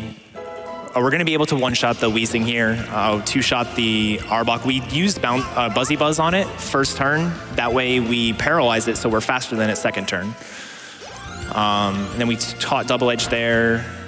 No poison is really good, so I'm going to use this last turn to heal. One of the really cool things about these double battles is whenever you don't have anything to do, like I don't need to set up anymore, I don't need any more X items, I can use that turn in a useful way and heal instead. Like I don't have to just pick a move as the Rhyhorn. I can do something where I would otherwise have to menu after this fight. I just did my healing during the fight, and we're able to just go straight into the next one. And these fights, before 2-controller, these fights were terrible fights. They were the worst fights in Yeah. They brought back one of the Rocket admins from actually Heart Gold, Soul Silver. So this is not a fight that was in the original games. And this is Archer, the Team Rocket admin. He is a nice blue-haired gentleman, let me tell you. So the way that this fight used to go is we'd have to actually set up like an X special defense, or we'd have to use Glitzy Glow turn 1 to set up our light screen. Instead, now that we have 2 Pokemon that we can use, we're actually going to use Glitzy Glow turn 1 with the second controller, set up the X special. So that will almost kill the Weezing. It uses Dark Pulse on the Rhyhorn, which is nice because the Rhyhorn, it's not going to use a poison type move against the Rhyhorn, where it would like have the potential to status the Rhyhorn. And you'll see there, I was actually slower than the Weezing, which is one of the downsides to having minus speed. And then here we're going to use Buzzy Buzz, and hopefully we won't get Air Slash. All right, cool. Air Slash can flinch, which is obviously the worst thing that can happen here. Yeah, typically it doesn't go for Air Slash just because we do set up a light screen, and Air Slash is a special move. But it has been known to do it, so. The game works in mysterious ways. Yeah, a bit unfortunate he didn't get the basically 1 turn there. If Rhyhorn had slightly better attack, you can get that in 1 turn, but didn't happen. Yeah, and so I opted to heal the Rhyhorn instead of the Eevee. Eevee should be fine. Actually, I should not do the Eevee strat. So I'm gonna actually waste a little bit of time here to do some extra menuing, but it's kind of necessary. Fun little side fact as well, and very, very early kind of theory crafting for the route, there was a couple people that messed around with, there's a trade you can do in Lavender Town for an Alolan Dugtrio, because we were like, oh, it's a ground type, you can get Earthquake and just destroy everything in here, but every single Weezing has Flamethrower and just melts it, so that was shut down pretty quick. Yeah, there's actually a runner by the name of, I don't know exactly how to pronounce it, it's like Soap Groenti, I think, who, he's messing around with Alolan Dugtrio. He's actually done some pretty crazy runs. He got like a 314. So the record in this game is like a 306. He got a 314 or so with Dodrio as his main instead of Starmie, which was pretty crazy. And he's advocating pretty hard for the Alolan Dugtrio strat. Yeah, it's kind of the cool thing with this game, since the wild Pokemon are generally a lot higher level than they are in other Pokemon games, there's been a lot of like kind of for fun routes just with other Pokemon that people have done. I routed Jinx at one point and never actually ran it, but What a waste. it's been done. Yeah, so this fight, you'll notice I used Graveler instead of Eevee. The Eevee, no, I don't want to bring out. The Bring out your Eevee dad. is too slow to outspeed the Persian after an X speed. So even at +2 speed, the Eevee is too slow for the Persian. So I opted to do slightly slower version, but it was way safer to do the Graveler thing. Graveler just needs 2 turns of setup and then can just explode and completely take care of the Persian. And then we bring out the Eevee, or John Cena, sorry. Bring out John Cena to finish off the Rhyhorn. Yeah, it's one of the cool things about this game is because you're actually forced to catch so many Pokemon, you can come up with like these really interesting strats for all the fights. So that being one example. Yeah, this was the last fight in Pikachu and the one controller route too that you'd keep Gloom for, so you'd have to keep it all the way up until this point. Yeah, that's really annoying because you get so many levels doing that. I think it ends up at like 25, 26, something like that. Yeah, it's low mid-20s. I'm gonna grab this for a backup. I forgot every single practice run to grab that, but I'm glad I remembered here. You probably noticed like a common theme. There's not a ton of like dangerous fights. There's a lot of fights that can waste a lot of time, but this game doesn't really have any of those like, oh, I'm so glad I got past that fight until like a bit later on, like the champion fight, to be quite honest, is one of those fights where really your run's not over until that fight is over, quite literally. But I mean, in Pokemon Red, for example, actually Red has the same thing where the champion fight can go wrong. So, but it doesn't have anything like in Gen 1 with Misty, for example. Like getting past Misty is this huge thing. We don't really have anything like that until maybe Silphco. There's a fight that's kind of dangerous. It used to be getting past Archer here, and then there's in a couple fights, there's a fight called Ted that was also a really dangerous fight. But now with 2 controllers, they're pretty trivial. So I'm gonna do some more party swaps here and get rid of the Graveler. I should have done this in a completely different way, but whatever. Yeah, this game actually has a lot going for it as far as if you're looking to get into Pokemon speedrunning, and this is being a good option as your first one. I mean, there's very little risk of dying in a lot of instances, especially with 2 controllers. It's fun to catch the Pokemon. It's a nice little fun exercise thing you get to do.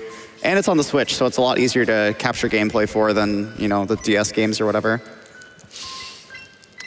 All right, so now we're back to Lavender Tower, and we're just going to be going up the tower. There's a couple of mandatory fights, and then I'm going to be trying to get a Ghastly.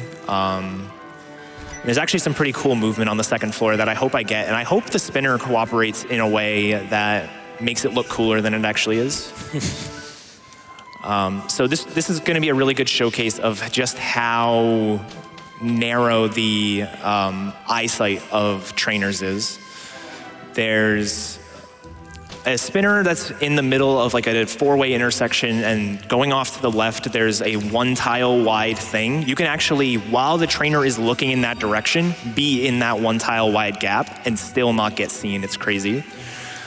So hopefully we get to see that in the next floor. There's a Ghastly, but I'm not going to Cubone. Of course, the event pops up. That's very rare. All right, here we go. He looked the other way, or she did, but yeah, so she can look to the left too, and it looks like really dangerous, but it's really not. But now might be a good time for a couple donations. Sounds good to me. We have $46 from Pigtha, says, trying to get the Pokedex number train restarted. Let's go Paris. Let's go Paris. Who's your favorite Gen 1 Pokemon? My favorite Gen 1 Pokemon is probably Eevee, to be quite honest. Good choice. How about you, Shen? It is actually Arceus 404. That's it's, definitely Gengar for Gen 1. How about you, Ouro? Haunter is probably mine, but Kabutops and Starmie are close seconds, which is kind of funny since they're the 2 mains that we've gone back and forth between for speedruns. Every freaking time, Eddaket. Come on. Oh, this is just, come on. I like how he was about to repass the spinner there. There's a clip of the current world record in this game where... And we made fun of it on the sprint. You did, and I should have hit... There's 2 spinners there, I should have hit 3 of them. Like, it was insane. That's funny. Anyway, Keys, what's your favorite Pokemon? Oh, I really like Bulbasaur. Uh-huh. I don't. Plant gang. Yeah, actually, no, that's my, this is my favorite general Pokemon, to be honest. Keys, do you actually want to try a Bulbasaur cry? Is that Mega Pikachu? No, what is Bulbasaur's cry? Yeah, this is Mega Pikachu. It's your favorite. I mean, you should know. I'm a Bulbasaur. Yeah, exactly.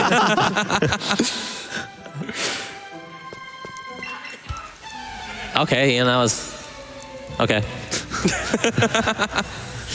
It's always weird they have different cries in like the anime and then the games. I always found that kind of weird. And then you have the little squeaky noise they make in Detective Pikachu. Yeah. I liked Detective Pikachu. It was a good movie. It was cute. Shout outs to Detective Pikachu. Yeah. That's a game you'll never see in a GDQ. It's like 6 hours long. I mean, if Animorphs can make it, man.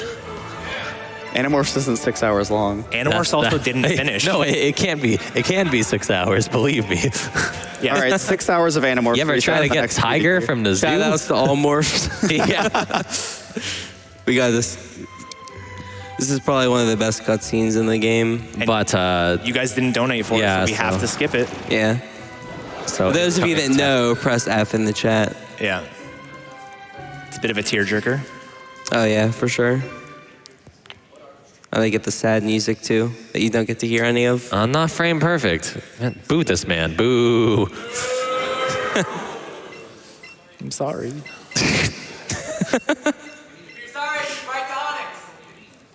Come on.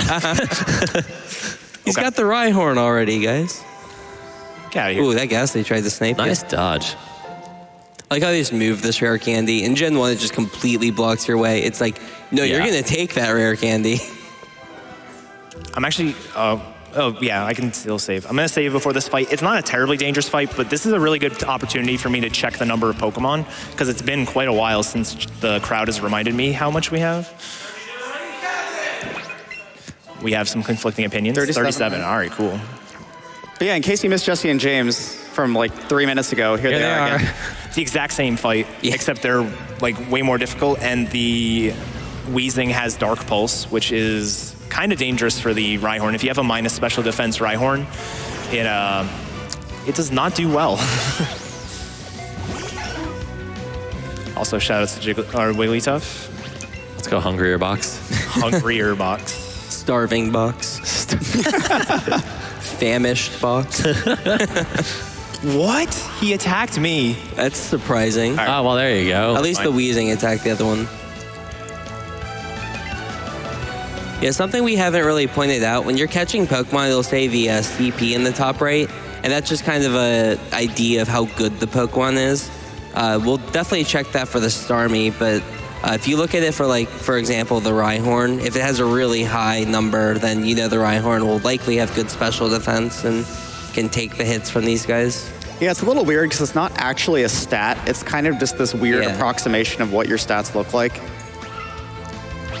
Yeah, it's kind of like an abbreviation of, like, your total stats. And Yeah, so you notice I'm not opting to heal on that last turn. That's because this is the last fight where we are using John Cena. Yeah. Half in chat. There's a new champ in town, John Cena. Or you could say there's a new star. Ooh. Hey. Hey. I mean, John Cena is a WWE superstar. All right, we have 2 open seats on the couch, if you guys want to. Whoa. My head's not that big. And we conveniently have 2 plushies, so. All right, Medic, take it away. Cheetah. All right, so here we get the Poke-Flute, and this is where the game really opens up for us. We have to do a whole lot of plot stuff, and now we get to do a whole lot of not plot stuff. Yeah. I also love this. He gives you the Poke-Flute, like, what's he possibly going to use this for? And just no warning, comes running to you later. We'll do that. Get rid of John Cena. We also didn't mention it earlier, but you can just use Fly with the town map, which is really convenient. Yeah, way faster than going into the menu. Yeah, like normally in order to fly, you have to go into that pet the Eevee menu. You have to ignore the Eevee and not pet it and use fly from there. But that's just cruel, so we just do it from the town map. We don't even get the Eevee's hopes up. So, fun fact, I learned you could actually skip this. It's not good for you. You absolutely need to do it. Oh, yeah, if you go But like down. if you're down low enough, you can actually completely skip this cutscene. Which, no, don't do that. Yeah. Instead of getting like the fresh water in Gen 1 to get into Saffron, you have to get the food from Brock there. And I guess they figured it was too easy to miss when they put the T in Fire Red Leaf Green, so they just put Yeah. Brock right out here. It was I still don't know where the T is in Firelight Green. Yeah, it was like really inconvenient. You have to go in there and talk to some random old lady and she gives it to you. And then you have like the spare like NPC Pokemon that can block your Oh, way God, too. yeah. Also, shout outs now, Mr. Fuji's coming up. Wait, don't do that. Yeah, we flew here, okay? we flew here. He's like, I wonder if he's waking up that Snorlax. Oh, I need to hurry. Sprints all the way over here. Like, not known fact, Mr. Fuji is like the greatest marathon runner of all time. Yeah. And you'll notice this is an actual battle. So all of the legendaries plus the Snorlaxes are actual wild battles. In order to catch them, you have to defeat them first. So that can actually be a thing if you want to catch the Mewtwo, for example.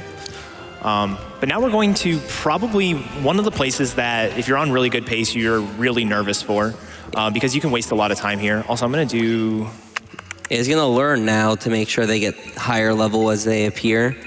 Oh my God. Oh, come on. It's the last place I'm going to be able to do it, because after this we're getting Rapidash. Yeah. One little like tip if you're struggling with the legendary fights at home. I also too. don't think you learned. I don't think you lured in that menu there. Just let me I know. still have a lure active. Oh, I didn't even see Also, it. that trainer right there, we were able to skip because we just hugged the bottom wall. Yeah, so it's really important that he lures here because the Ponyta needs to be level 39 when he catches it, which is conveniently one Right. level Yeah, it's right before there. evolving.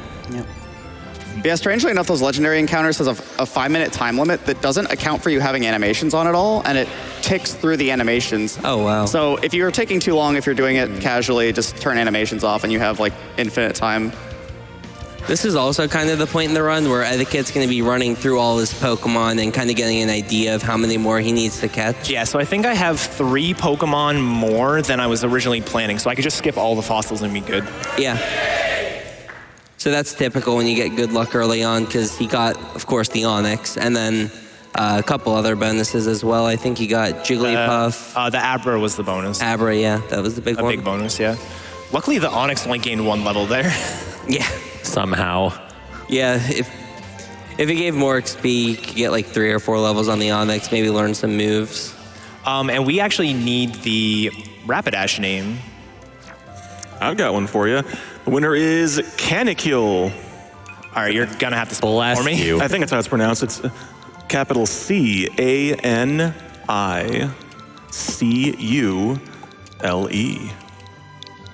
Ah, yes, of course. Whatever that means. All right, that Yeah, looks good. same. If it's not right, I can always change it. Luckily, we can actually just change the name of the Pokemon from the menu. It's like, Oh, lucky you. Yeah, it's really nice and let's go. And yeah, luckily with the lure comes at exactly 39, which is just the perfect level for it to evolve. and you guys saw how fast Onix is. You saw how fast Rhyhorn is. Fast Onix is. Fast is a word. You saw how movement speed he is.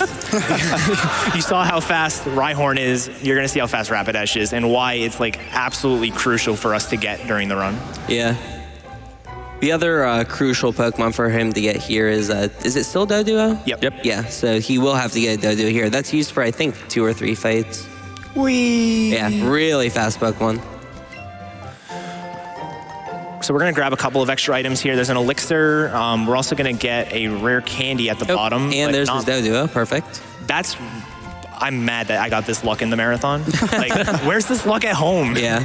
They're both, like, not rare, but somewhat rare. And it can be really annoying getting both of them to appear because you need both. You can't just take one. Yeah, one of the things that didn't ever come up, but is kind of something that messes with us in the speedrun a little bit, is there's a mechanic in the game called catch comboing and catch chaining. So there's a bunch of different things that once you get a catch combo of a certain number, like 31, 11, those are some of the key points, certain things start to happen. One of the things that can happen is the Pokemon that you catch are going to have better stats, shiny chance has improved, that kind of stuff. Another thing that happens is the Pokemon that you're on the catch combo of is more likely to appear in the wild. And that catch combo counts at one catch. So if you have a catch combo of exactly one, that Pokemon is still more likely to appear than it would normally be. So if I caught that Ponyta very early on and then was sitting here looking for a Doduo, I'm just going to see a ton of Ponytas because the game hates me. But yeah, so that's getting through that is actually really good without any sort of delays. That usually doesn't happen. Yeah, that went pretty well. Yeah. Also, this is the loading screen I was talking about. It's like 7 seconds long. It's absurd. You can also hear the music, so it's like, have you loaded the next area? Yeah. It's really weird. And here's a cute little cutscene where we get to see Eevee checking out the Fuchsia City Zoo.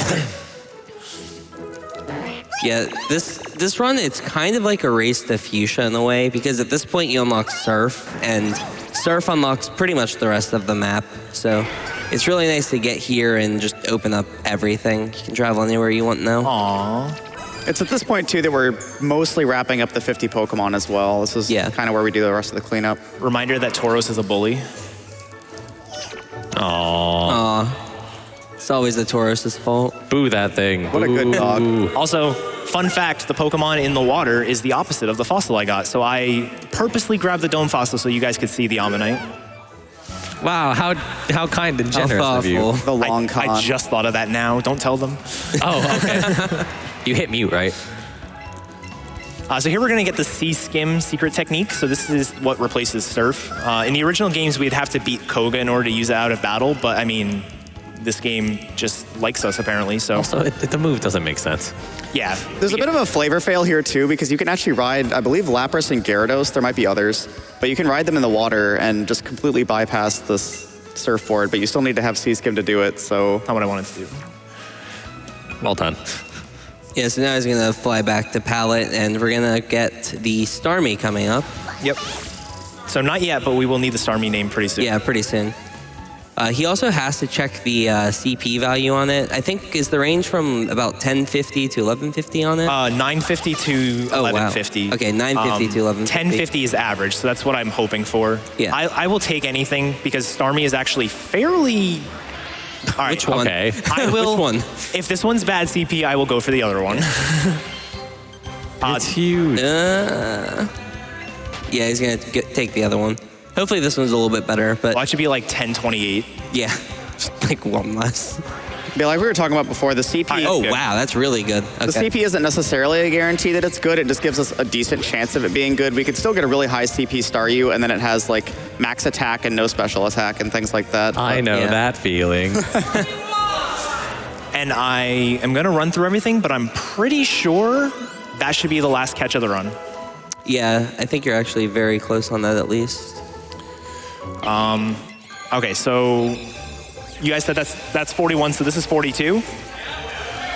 So 42, we get 2 gift Pokemon. We have 2 more Pokemon to evolve. 6 Starmie, Doduo, and Ninetales. and Ninetales. Yeah. Yep. So yeah, You're clean. we are officially done with our catches. So that's Clap. Hooray. that's a big moment, yeah. Yeah, that was really good. We'll also need the Starmie name now Yes. as well. A name? Why not Zoidberg? It's Dr. Zoidberg. All right. That was an option. Yeah, I guess. Yeah. It sure was. I assume normal capitalization like DR, and then Yeah, exactly. all right. The least convenient names possible. So much movement on the keyboard. Reminder that menuing is the truest form of speedrunning. Yeah. And this game forces you to use the analog stick for everything. Like, you can't use a D-pad. Oh, yeah, we never really talked Wow. about it. You're forced to use a single Joy-Con. Like, I'm using it in the grip, like the puppy dog ears, just because it's a little bit easier to hold. But you have to use a single Joy-Con while you're playing, and you can't use the Pro Controller or anything like that. Oh, I didn't get that yet. That's fine. It's actually really That's awkward actually because you can't insane. use the D-pad on the Joy-Cons in handheld mode, but only in handheld mode. Yeah. Yeah. So I just had a mini panic attack because we pick up a water stone on this route, just not yet. Yeah, so let's get to it, I yeah. was like, I didn't get the water stone. but we're good. We're good. It's also nice when you're candying, you can get a little bit of an idea of the stats, so you can kind of start planning stuff later. I love Magikarp in the overworld. He's just like, carp, carp, carp, carp, carp. Just like, he's not even swimming. He's just splashing on top of the water. He's just chilling, man. He's got one move. Yeah. Everything that spawns here under Allure is level 43. So it's a level 43 Pokemon that can just do nothing in battle. It's great. It can tackle. He Try his tries. hardest. Struggle, yeah. Your Dr. Zoidberg evolved into Star.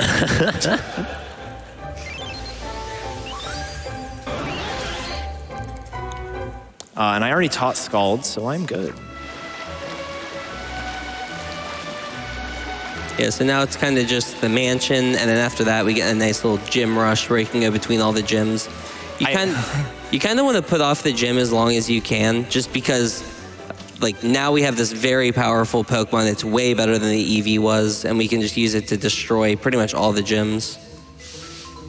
Yeah, so the catch route, it's worth noting, the catch route I was using is a little bit different than the ones I would use on PB attempts. Normally, Coughing evolved to Wheezing and Tentacool evolved into Tentacruel would be part of my route. But I purposely got extra Pokemon, specifically the second Moonstone, the Fossil I didn't sell, and then I was also willing to go to Pewter City and get the other Fossil, the Aerodactyl. So that was 4 extra Pokemon, so I was able to have Coughing and Tentacool as a bonus. And we didn't even need like all of our planned Pokemon. That's just how lucky we got with our bonuses. Also, this is the cool strat I was talking about. So if if the support trainer walks in front of the guy, he won't walk all the way to you. Like he's not gonna walk through the trainer. But normally we would go over and talk to him, but we save a little bit of movement by like doing that kind of weird movement. Yes, Orb. This is also like a really scary fight. I don't have Dodrio out second. That's fine. This will be fine, right? You're sounding like me now. Yeah. Ow! Okay. Now you really are sounding like me. Yeah. I'll just take the bed heal, it's fine. Yeah, really scary fight there, but got through it. Yeah, this was absolutely the hardest fight in the game before we allowed 2 controllers. In order to do this fight, what we had to do is we had to actually go out of our way, pick up an extra Hyper Potion. We would set up with an X special defense, an X special attack, Hyper Potion because we would die the next turn, then use Psychic. And all of those turns he's using Thunderbolt, and all of those turns we can get paralyzed. So it's just a brutal fight without the 2 controllers. With 2 controllers, as you see, it's incredibly easy. Normally what we do is we put Doduo in slot 2, and Doduo will die, but then we'll revive it the next turn because we want to evolve it. But that way, it takes the target off of Starmie. Yeah. He'll always Thunderbolt the Doduo if he can. Yeah. Very rarely, he still can go after the Starmie, but very rarely does he actually go after it. You know what would be cool? What would be cool? Being able to pet the Eevee again. I think everyone would agree. You know what else would be cool? What's that? If we have people donate towards not only petting the Eevee, but also including that towards the Ocarina of Time bonus game. Absolutely. So what better way to maximize the donations and the fun? How are we looking on the Ocarina of Time donation right now? We are sitting at a little bit under 109,000 out of 300,000. Okay. That's a lot of Eevee pets we can give. I think we could get up to 200,000 this run. I agree. I think we can get 5 million Eevee pets. Yeah, seems good. What?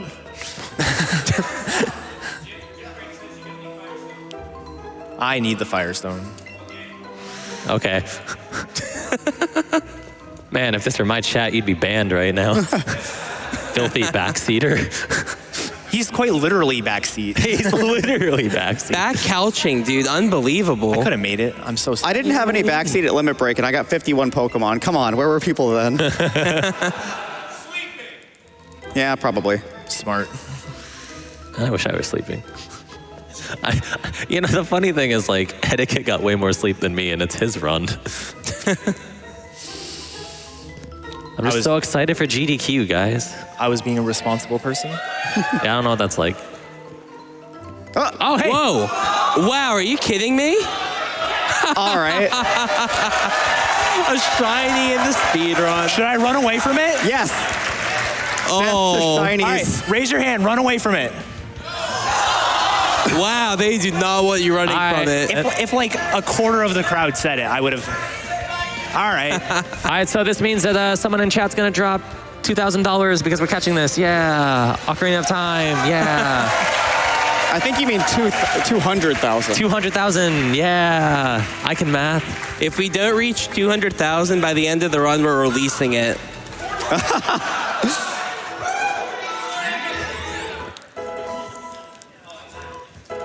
Nice, and the Doduo got the level up there, which is really good because that'll evolve it into Dodrio. That was really hype. Yeah. Holy crap. Oh, man. Yeah, we probably should have mentioned at the beginning, probably about like, what, 10% or so to see a shiny during these runs, so it's actually pretty likely. It's reasonably likely, yeah. Yeah, 10% might be a little generous, but like I've probably finished like 50 to 100 runs, and I've seen like 10 of them. Yeah. Only one ever has been useful. Like this one, not useful. We already have Eradicate. So how much was chat freaking out? That's what I want to know. I mean, You want they're useful constantly shinies, freaking you just out. buy the magic card. Exactly. Right. God, it's so ugly too. Release it. Should get a new incentive, save or kill the Eradicate. Yeah, let's start a spur of the moment bid war for that, huh? Yeah. We'll check in again like right before the Elite Four. All right, I'm gonna deposit some stuff. The Eradicate didn't even go to my party. In the bin where it belongs.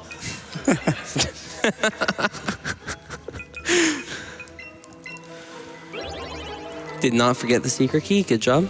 Dude, I'm actually shocked that Eradicate's shiny isn't green. It seems like every Gen 1 shiny is just green. Yeah. I'm like the pukiest green ever. I know. Also, we're gonna need some help with these questions. Yeah, if you guys know the answer, shout it out. I love the redesign to this gym, by the way. This is Oh yeah, great. It's great. I just noticed the statues have his face on them. Yeah. That's amazing. Yeah, everything about this gym is hilarious. like this is literally me as a grandpa. Keys, do the animation on the couch. Oh yeah. It's Magmar. Yeah. All right, how many badges? All right. 8. All right. They're gonna yell the wrong answer once. It's gonna be terrifying. The Eevee's faces are great here too. All right, not very effective. Thank you. Tombstone-y hype. What's that? False. What's that is also an What's acceptable that answer, also by the way. works? This one, Oh boy. the mustached old man. Doesn't matter which one you press for that one. That'd be hilarious if it did. Yeah. They picked Like we Mustache found Old Man. the one that just messes with everything. Like now he's harder. Dude, look at Eevee's face. He's shocked. Yeah, like Also- how they pull that in the fire trial in Gen 7 too, and then they just do it here again. Yeah. Dude, if we were playing Pikachu, that Pikachu face is the exact same face as the Shocked Pikachu meme. It's perfect. And that's the exact face he's making not being pet. Yeah, but for the low price of $500 per pet, we can fix that. It's a crime against humanity that it's not getting pet right now. We'll stop what we're doing anytime. Oh wow. Nice. That was very lucky. That's actually. new. Yeah. Yeah, so usually Magmar goes for Confused Ray turn 1 and Flamethrower turn 2, so you have to heal off the confusion, but we got really lucky. And we didn't get burned, which is also nice. There's actually two kind of nice speed thresholds to have on Starmie at this point too. I think it's Arcanine and the Rapidash that are under question as far as being outsped. It's the Ninetales, but yeah. Oh yeah, okay. Why does he have tic-tac-toe on the floor? He's an old man. Don't judge. He likes bingos. It's like a Japanese game show with like all the circles and X. Oh, there you go. Don't get eliminated. Can you imagine you get kicked out of the gym? You can never come back. It's like, sorry, you missed the question. Challenge me tomorrow. Oh, that'd be so bad. Yeah, we didn't actually say it, but if you get one of those questions wrong, you have to fight a trainer. So that's why we got them all right. Also, we're super smart. That's why we got them right. Also, No, we we're finally not got our super smart. third The badge. crowd is super smart. Also, yeah. Third badge, This finally. is the third badge. We're about to get 4 and 5 in the next, 7 minutes. Hey, I hope you like gym leader music, because you're going to hear it a lot.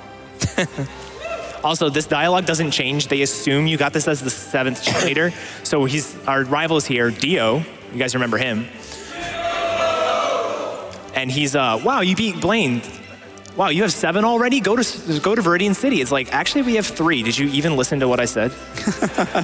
We have the 7th, though. We do have the 7th. That is true. I hate his pants. His pants are so ugly. Yeah, so we're finally going to go take care of Surge. And the requirement for Surge's gym is just basically getting into the gym, because we have to chop down to get in, and the requirement is chop down. He's been waiting there this entire time. Yeah, ever since he waved at us earlier. He's like, any day now. Can we talk about how dangerous flying is in this game? You just get on a bunch of balloons in a lawn chair. Shout outs to balloons. This guy's like, yeah, I'll teach a kid how to fly on a bunch of balloons. You just pop a couple to go down. All right, Let's see if you get a decent trash can. Yeah, All right, somebody give me a can. Which one should I go for? Top, middle. Top, Yeah. middle. All right. So we're going to go for top, middle. It's either top, middle, or bottom left. Take your pick. I'll go for top, middle. All right. It's a longer way to get there. Yeah, that's usually how it works. Yo, nice. Hey, all there we right, go. give me another one. Give me another one. Probably right below it. Yeah, below it? yeah, go All right. below it. I think that'll work fine. Yo! Ooh, let's Wow. go. All right. First Yo. try. First try. Outstanding. Not at all scripted. Don't worry about it. I think that's 1 in 1. Yep. Yeah, the cans are always in those 2 cans. I don't know why. It's like they understood that a randomized minigame before the trainer is crap. The cans in Gen 1 are absolutely hilarious. It's like 50% in the top left. Yeah, So weird. The cans in Gen 1, if you don't know how the cans in Gen 1 work, it's like there's 15 total cans, only like 8 of them can actually have the first one in it. And then all of the other ones can either be like one of the cans next to it or the top left can. Doesn't matter which can it is, it can be the top left. It can also be the first switch and second switch, both in the top left. Yep. Because you hit them in the same It's can. also different in green, and it's also different in yellow. Yeah. Gen 1. Shout outs to Gen 1. Shout outs to Gen 1. Shout outs to this fight being a 3-turn fight instead of like an 8-turn fight if we did it earlier. Yeah. Yeah, you don't really need Thunderbolt for anything early on, so normally that'd be the only reason you'd fight Surge. Yeah, like even in Pikachu, like Thunderbolt stab, you might be saying, but like Pikachu learns Thunderbolt at level 21, which if you remember, I hit level 21 on the route after SSN. Shout outs to the autograph as well. It's so big. All right, so we're gonna do a little bit of menuing here. I need to heal and I wanna teach Thunderbolt as well. Thunderbolt sort of finishes out Starmie's moveset and makes it really, really versatile and has a ton of coverage. I only have 2 super potions, which is a little scary for the Archer fight. It'll be fine. I'll save it for it. It's fine. You have like 18 revives. I have 3. Oh, I have 4 because I got the max revive. I mean, we already learned I can't count. Well, you can't count to 18, that's for sure. Only 17. Yeah. As high as I can go. All right, I'm so now we're going to go take care of Erica. So glad we had the crowd for counting the 50 for us, because I wouldn't have been able to help. Yeah. That was kind of my fingers. I ran out, and then it was all bad from there. My fingers hurt. I wonder why. Wash laundry responsibly, kids. So Erica's gym requirement is kind of interesting. You need to show the trainer at the front of her gym a cute Pokemon, and as far as we can tell, everything counts. Yeah, what's the cutest Pokemon I have, guys? Is it Starmie, Dodrio, or Rapidash? Why not Zoidberg? Onyx. I thought they said Oddish. I'm like, I can't even get Oddish in this game. Onyx. Yeah, so like I've done like the Fossils, Slowpoke, Slowbro, Grimer, Muck, Coughing, Wheezing, like basically everything you can think of, and they're all adorable. I think if you nickname it Keizaron and then show it, that's the only what one. the okay. heck? I'm pretty Otherwise, What it the works. heck? We should have tried it. Ouch. God, I thought you were friends. This gym is actually like a really good example too of just how crazy blind trainers are. Oh, yeah. We're dodging all of them. I'm pretty sure that's not intended. Yeah, I'm actually not sure in this gym. It's kind of hard to tell. Yeah, you just kind of hug the wall, and you're never fully on the tile, so they don't hit you. Yeah, what's funny is that trainer there's an ace trainer, so again, they would have the super buffed Pokemon. It would be a hard fight. Yeah, luckily everything in the gym, if we did happen to hit something, everything in the gym should be almost like 10 levels lower than us. They expect you to fight this. They actually expect you to do Erica's gym based on the levels before doing the Rocket Hideout segment. And that was like 40 minutes ago for us, so. This fight was also probably the single largest issue with the Kabutops route. Yep. Oh, yeah. So I had a chart in my notes for this, but like there was basically HP and special defense thresholds for Kabutops that meant you could live the Mega Drain from Tangela and get the required setup you needed, because you actually do need to set up one X item still. So yeah, like there was a very good chance that your Kabutops just could not live a hit from Tangela. And like for instance on the Pikachu route, the backup was actually to go teach Floaty Fall to Pikachu and use Pikachu for this fight, and it was just disgustingly awful. Yeah, that's what a 4x weakness will do to you. I just remember Eddaket and I did this fight, and we're like, oh yeah, like it's no problem. And then Ouro routed it out and was like, You were like 75% to die. Like what are you doing? How are you not dying? Yeah. But then we have Starmie here who takes the fun out of everything and just psychics. Yeah. This is probably a pretty good time for donations as well. Just sweeping through the gym here. Can do. We have $133 from Eevee, number 133, best Gen 1 Pokemon. Let's indeed restart the Pokedex number donation train. Let's get that Ocarina incentive this run. That would be sweet. It's sitting at That'd be over great, 112K. We've got an hour left. It's definitely possible. That'd be crazy. We also have $249 from Kiosk. Can we get another Pokedex donation train going? Here's $249 for our boy Lugia. Let's make Ocarina of Time happen. It's so tempting. Yeah, Keys, I think you have a little something to say about that. Oh, I have a little like tickle in my throat. C tier. We did it. Go team. Woo. Oh, don't give me your pity.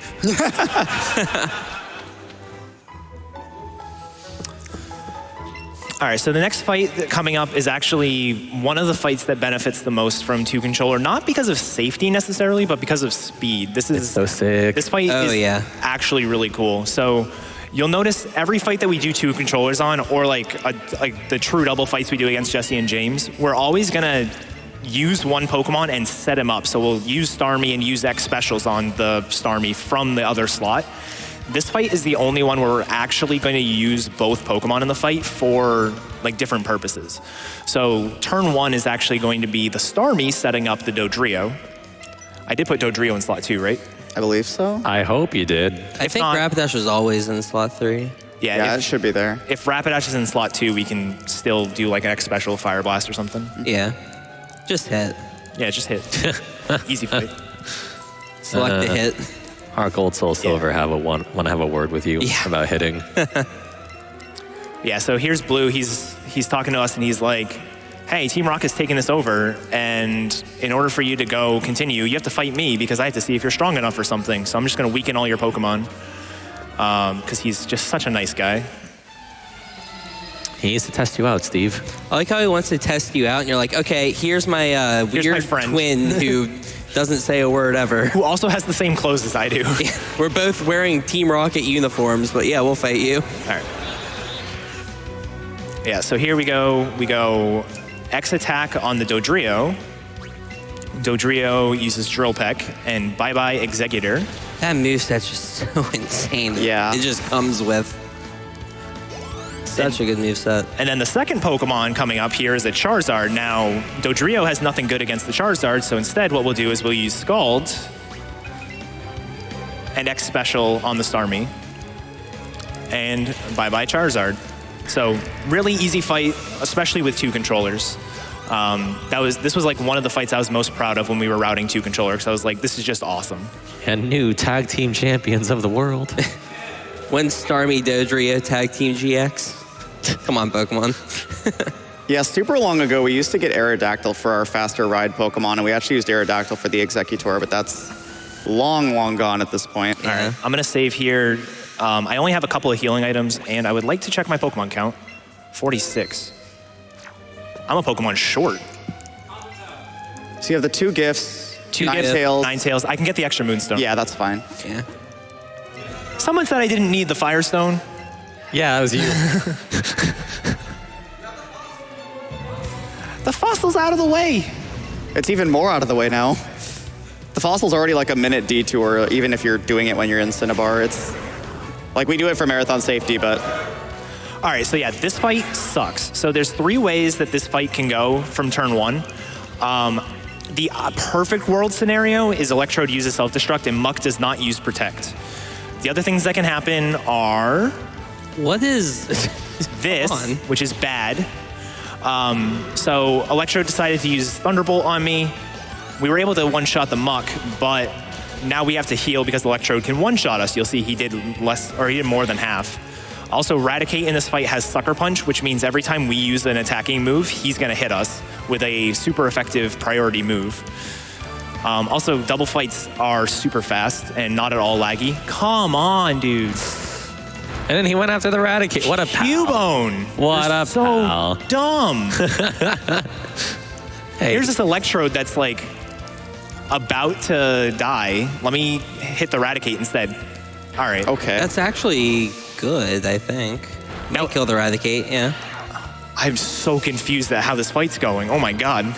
dude, welcome to why I stopped running Did they this. just want to lose? Like, what was that? This is the weirdest. I've never had a fight that went like this. Oh, that's never happened before in a marathon. All right. Yeah. Yeah, and because this fight is so laggy, presumably because we have an AI partner, every extra turn is just that much worse than an extra turn would be in any other fight. So it's really easy to just lose minutes to this fight. It's like, come on, just do the attack. Not to mention, I was just status, so I had the paralysis. So we also had to not only wait for the double battle lag, we had to wait for the paralysis status lag thing. Yeah. So this is the first fight in the run. Like, we're over 2 hours in. This is the first fight in the run where it's really like you're like clenching when you get to this point. You're like, I need this fight to go well. And if this fight goes wrong and you're on really good pace, it just kills your mood and it kills the run. So this fight was awkward, but it was fine. Like, the self-destruct killing off the Raticate was actually really cool. Yeah.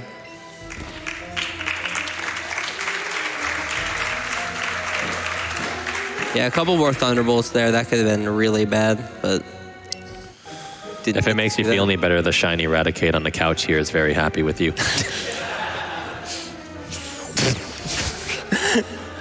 You had to actually check. I forgot you had a Bunnelby. I mean, it's the same puke green kind of color. So he's just like chilling on YouTube or something. He's just like, why is he on a laptop? I never understood that. Yeah, so I really like how they redid this segment. In Generation 1, there's only like 2 mandatory fights outside, or 3 mandatory fights outside of the Giovanni fight at the end. And one of them in this room is the rival fight. Instead, what they do is they have the rival meet you here, and because you're like all buddy-buddy with the rival and your rival's not a jerk, he goes and takes care of Archer instead. So it's like it's a cool little throwback to the original games while still being able to be its own unique thing. Also worth noting is after the true double fight, we got healed, so we didn't have to worry about being hurt, and we also got our power points replenished, which is pretty important. We picked up 2 elixirs in this run, and we're going to need both of them at various different points in the run. Yeah, so sadly for Jesse and James, they only got like 2 or more levels on their Pokemon since the last time we saw them, and we have this godly Starmie now, so we're just gonna kind of destroy everything. And Dodrio. It's kind of silly that you fight them like twice within 5 minutes and they get like 3 or 4 levels, and then you give them 2 hours and they only get like 2 levels. They got lazy. I don't have any more. That's right. Ow. It doesn't matter. Like, I heal there more for, like, I have an extra turn, Yeah. but I think you had like a regular potion, but that was really it. usually 14 is pretty safe on the super potion count. Yeah. You had to use like 3 on the Electrode. It was really unlucky. Yeah. All right, so now we're going to do the Giovanni fight. This fight is pretty straightforward. Again, he leads a Persian. Persian likes to use Fake Out, so we just set up on that turn, and then we are able to sweep after that. So now's probably a really good time for some more of those Pokedex number donations. Or Eevee bets. All right. Or Eevee bets, yeah.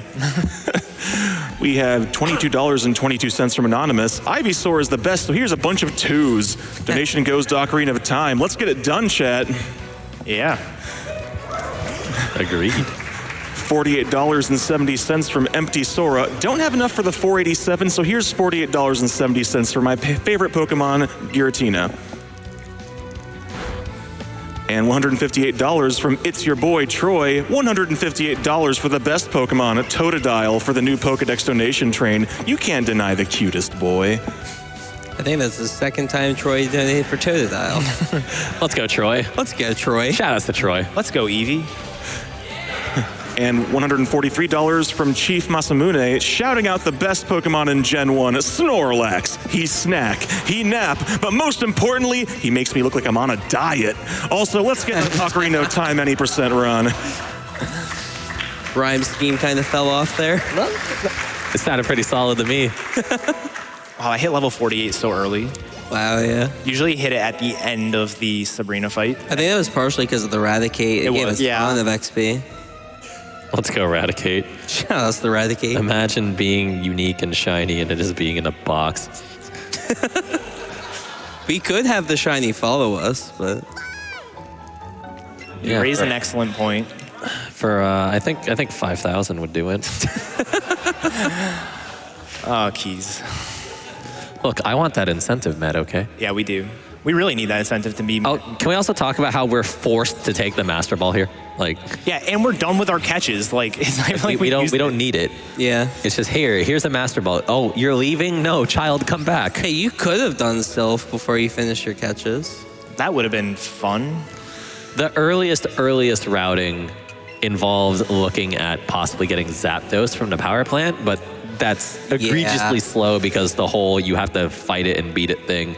And really catching it was unreasonably bad without the Master Ball. So you'd have to do this early, which doing this early is one of the most hellacious things you could possibly do. Yeah, wasn't the strat for the Zapdos fight like Graveler? Yeah. Yeah. Just pick something that Thunderbolt doesn't hit and pray. That was really the strat. Well, we have a really passionate Lapras. Shout outs fan to in the back. Helix. I'm sad I didn't get. My girlfriend is really partial to Psyduck after the Detective Pikachu movie, and I didn't actually see one in the run. Oh, no. I'm sorry. How dare you, terrible boyfriend. Yeah, Boo we- this man, boo. Hey, we're close. We got time. You could go right there. Yeah, you got a Master Ball now, man. Go get it. You could Master Ball a Psyduck on stream. Imagine. Where would be the best place to get one? Isn't it right south of you? Yeah. Yeah. You can skip the Moonstone too that way. This would be the funniest thing. Do it for love. Master Ball the Psyduck for your Chat will girlfriend. understand. Can we get some hearts in chat for the Psyduck catch? Oh, he's doing it. All right. Master Balling a Psyduck.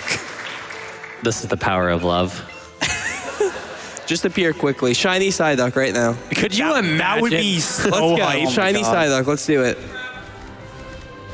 That's not a Psyduck. That's not Ah, a bro. Psyduck. Yeah, Okay. get. This isn't working well. Okay, it's just looking at its reflection. It's just contemplating life. What in the world is this? All right. What is happening? I'll look for one more time. Yeah, if we don't get it, then. He can reload the Pokemon by going in and out. Come on, Psyduck. Psyduck, Psyduck, Psyduck, Psyduck, Psyduck. Where the heck is you? Come on, Psyduck, where are you? Yeah, Yeah! There it is. I hope I don't whiff on the Master Ball throw.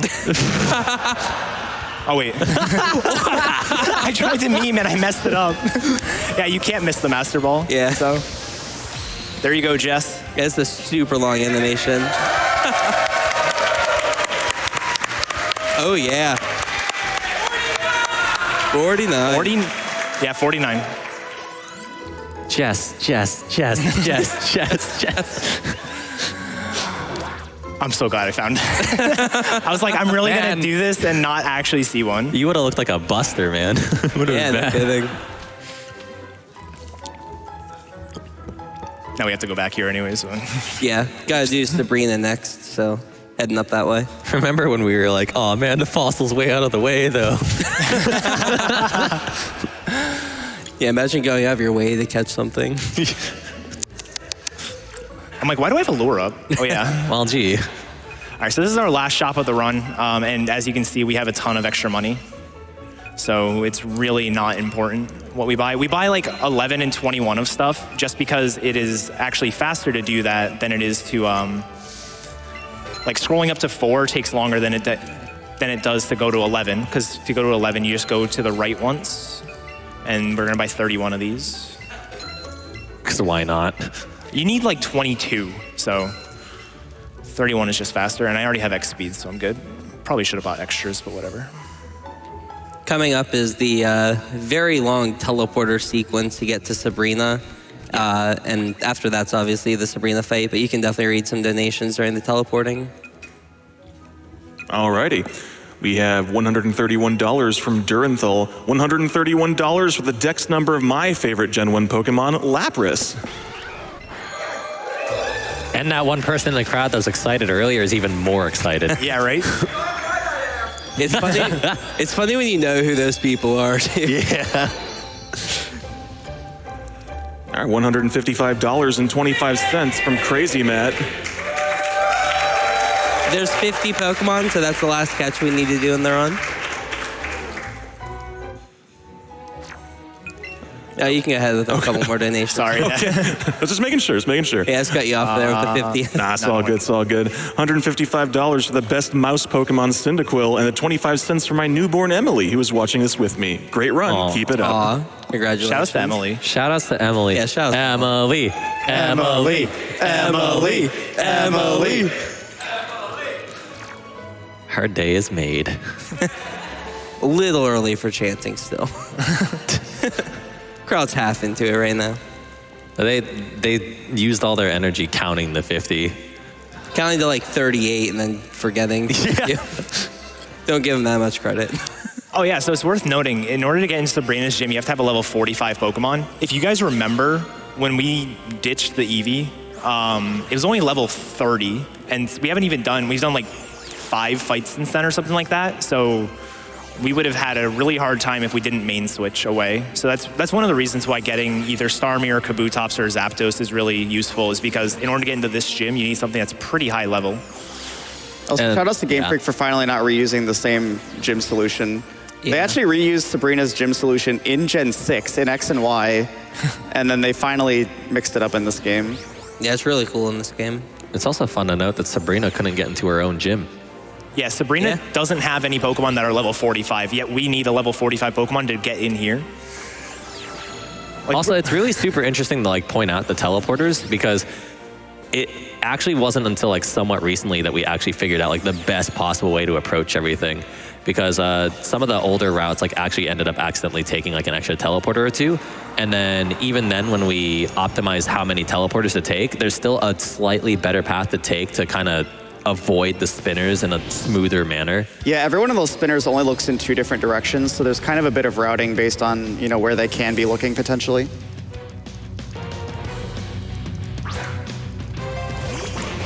So here's the Sabrina fight. Sabrina's pretty straightforward. We just need to do a bunch of setup. Hopefully we get Light Screen turn 1. Light Screen obviously boosts the special defense of her team, so we got it. The reason why we want Light Screen turn 1 as opposed to turn 2 is because it wears off after 5 turns. So by the time we finish setting up and killing off the Mr. Mime, the Light Screen will be gone, and we'll be able to one-shot the Alakazam pretty easily. My mind is blown. I never noticed that she had animations when she was telling them to do moves. Yeah. Like she's like What? floating in the air. What? That's awesome. Yeah. Now you're never gonna see it because you're killing everything. No. Yeah. To give this or the Alakazam a turn just to see it. No. Yeah, I just that love seems like Sabrina's hair in this too, and it's just like, It's flowing in the wind. I like how it's like a rooftop battle. All the gyms have like really cool like town themed. Yeah, and a lot of them have like a crowd. Like you're gonna see it. We're gonna do Koga next, and there's like an actual crowd around the arena, and it's like really cool to see. Yeah, really important we got Thunderbolt because this fight really needs it, especially for that slow bro. Yeah, there's a few slow bros we need to deal with in the run, so having Thunderbolt's useful. High emote by emote. Oh. Sure. Coming up is the Koga's Gym. Koga's Gym, it's sort of bittersweet because you get to Koga's Gym and you're like, I'm finally done with the catching. I'm able to get in. I got 50 Pokemon. I didn't mess up and get 48. I didn't mess up and get 56. I have 50. What? Who got 56 before? I don't know. I've actually never gone under. I've gotten over a couple of times, but I've never been under. But you get into Koga's Gym and you're like finally relieved, and you're like given these 2 fights that are just awful because Koga's TM is toxic, and also all of his Pokemon have Protect, as do the Pokemon on the other mandatory fight in the gym. So it can be a really trolly fight. Yeah, so hopefully we don't get hurt too much. The first fight we're gonna do has a Muck that also has Minimize, and we need to set up to +2 special attack. So it's gonna have a turn to Minimize. Hopefully we get Protect in that turn where we're doing nothing. But usually we aren't that lucky. Yeah, this is another one of those Pokemon that has AVs, and because it has a higher hit point stat, you can't one-hit it. So got this set up, and it's also pretty scary because Minimize is actually terrible. Shapeshifter. This fight also highlights some really strange moveset decisions that they made in this game. Yeah. The Muck has Moonblast, and the Beedrill has Outrage. Yep. Don't ask me why. Weird. Oh, the Beedrill does have Outrage, you're right. I'm like, really? You never get to see it, but yeah, it has it. All right, so this guy right here. I do like the update that they did to the invisible walls. Like they're actually invisible and then just poof every now and again. Yeah. Yeah, it's a really cool aesthetic in the gym for sure. There's also like, if you look up in the molding of like, there's like the Muck, there's Venonat or Venomoth. There's Yeah, a bunch of poison Pokemon. There's a stuff like that. Golbat right there. Protect. Moonblast, special attack drop. All right, cool. That's like way better than you could ask for. Oh, well, there's Oh, well, okay. typical Muck. What a friend. He can be annoying, but like no Minimize is great. Like Yeah. anytime you don't get Minimize, you're happy with that fight. Incoming Beedrill Protect. Yeah, like our PP is kind of important through this section. We do have an elixir that we're going to use. It's just a matter of when do we use it. If we use too many psychics, then we like can't beat Koga, for example. So Yeah. we should be fine. It's annoying too, that Scald on Beedrill that he just did is actually not, it doesn't work if you get minus special attack from the Moonblast, so it's kind of a nice PP management strat if you don't get the Moonblast proc.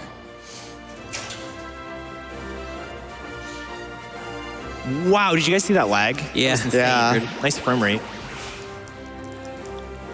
Fwahaha. Where's Covert Muffin at? You have to fight him until you pick the right one. Darn it, if we had Covert Muffin here, he could have done the laugh for us. Also, this isn't fair. It's 4-on-1. Just kidding, it's 1-on-1. It's like, Imagine if you had the power to just multiply like that. Yeah, But you imagine. We don't need it. We don't need it, but Don't need him now, but at any time. Yeah, Koga's a pretty straightforward fight. You just X special and then spam psychic. If we get really lucky, the Weezing will just explode on our setup turn here. Yeah, it's actually kind of convenient because you don't have to waste the turn killing it. It almost never happens. Yeah. yeah. I think Gym Freak, we did a race yesterday. Gym Freak got it. Yeah. Turn 1. so he's a cheater. Yeah, and he almost, Yeah. I think he almost died because he was pretty low HP in the fight. But yeah, pretty much just sweeping this fight. So if there's a couple more donations, maybe 1 or 2. Absolutely. We have $100 from Kino Suave, who says, save the Raticates, pet the Eevees, and get that Ocarina of Time run. I just want to point out real quick, we've gotten over $11,000 in the last 15 minutes toward the Wow. Ocarina run, so let's keep that momentum going, Yeah, friends. keep that going, guys. That's insane. Yeah.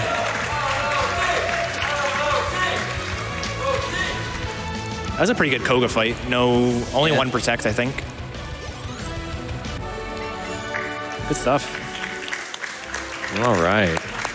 All right, so now we are, if you remember, what was that, a half hour ago, we had 2 badges. Now we have 7.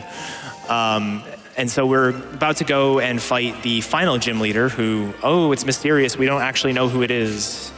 Oh, I hope to find out soon. Yeah, but first, I'm not going to forget it like I did on our practice run. We have to get a very important item. You didn't. Yeah. Really? Yeah. World record holder etiquette here. Forgot to get strength or strong push. It could be worse. You could forget to get X items and have to go all the way from Ekutique back to Goldenrod. I was during a and then mess up practice run. Raikou. Okay, shut up. That's how we found out the step counters are bad. Yeah, I guess that's worth noting. There's no RNG manipulation in these games. Ever since Gen 5, Gen 5 is the last one that actually utilizes RNG manipulation in the speedruns. I think it's technically possible in some of the later games, but it would just be completely unreasonable for us to use in a speedrun. Yeah, from what I recall, like Gen 6 and Gen 7, you could manipulate, but it's like actual like subframe stuff, and Yeah. it's so unreasonably undeveloped that there's no point right now. Which, if you want to join the Pokemon Discord and help out. Absolutely. Yeah, I guess it's a good time to sort of plug the Pokemon speedrunning Discord and all that stuff. So we have a whole Discord. It's got all the games in it. Besides PMD. Besides PMD, yeah, they have their own Discord. But the, let me use this. One second. I didn't plan this out. Man. So I need right. to hire an advertiser.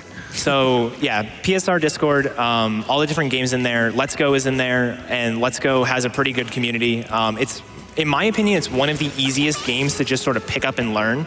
You probably noticed throughout a lot of this, like none of the fights are all that dangerous. Like in Gen 1 or Gen 2 or whatever, there are a ton of these fights that's like, wow, this fight is ridiculous. And you got like Sapphire, which is a 3% chance to finish a run.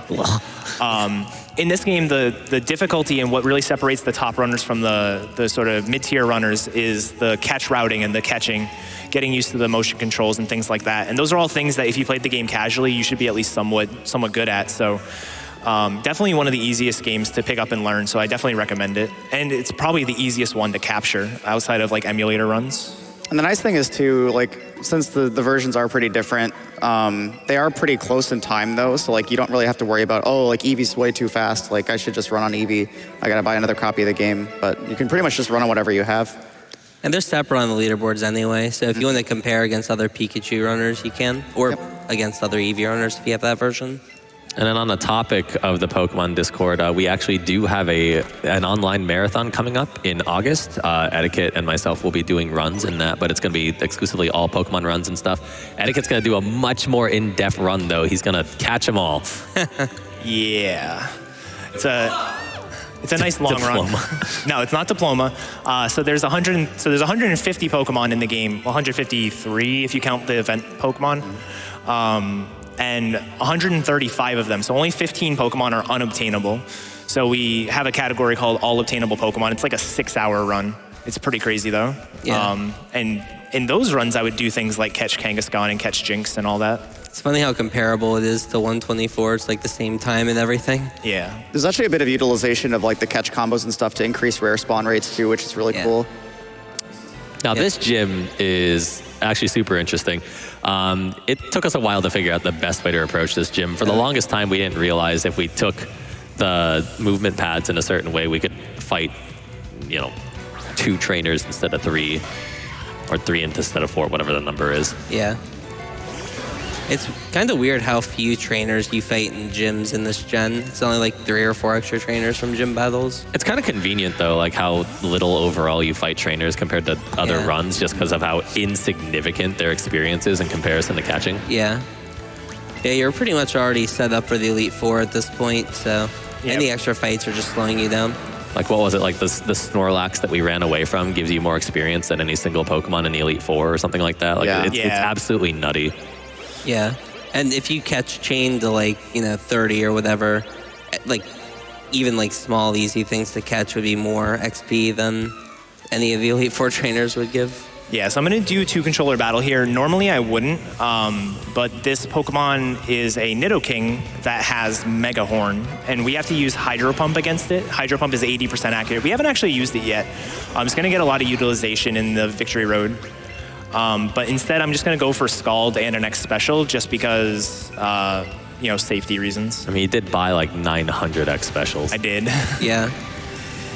And that's generally a theme you're going to see a lot of at the end of the game is a lot of the 2 controller strats aren't necessarily to go fast necessarily, but they're more for safety. Yeah. Why, risk the entire run there if you could lose 3 or 4 seconds, bring in the extra trainer? But he'll totally risk whatever fight you want him to for $500 US. Specifically if it goes towards OOT. So this is another good example of like how blind these trainers are. I'm on the same tile as this trainer, but like he can't see me. I was able to walk up and talk to him. Unfortunately, you can't squeeze between the 2 trainers. That would be a pretty cool strat, but you have to fight him. The other one has 1 Pokemon as well, is the Sand Slash, but I believe the Sand Slash would be like a range or wouldn't die, so fighting the Graveler is just better. And then here comes the Giovanni fight. I'm going to save for Giovanni.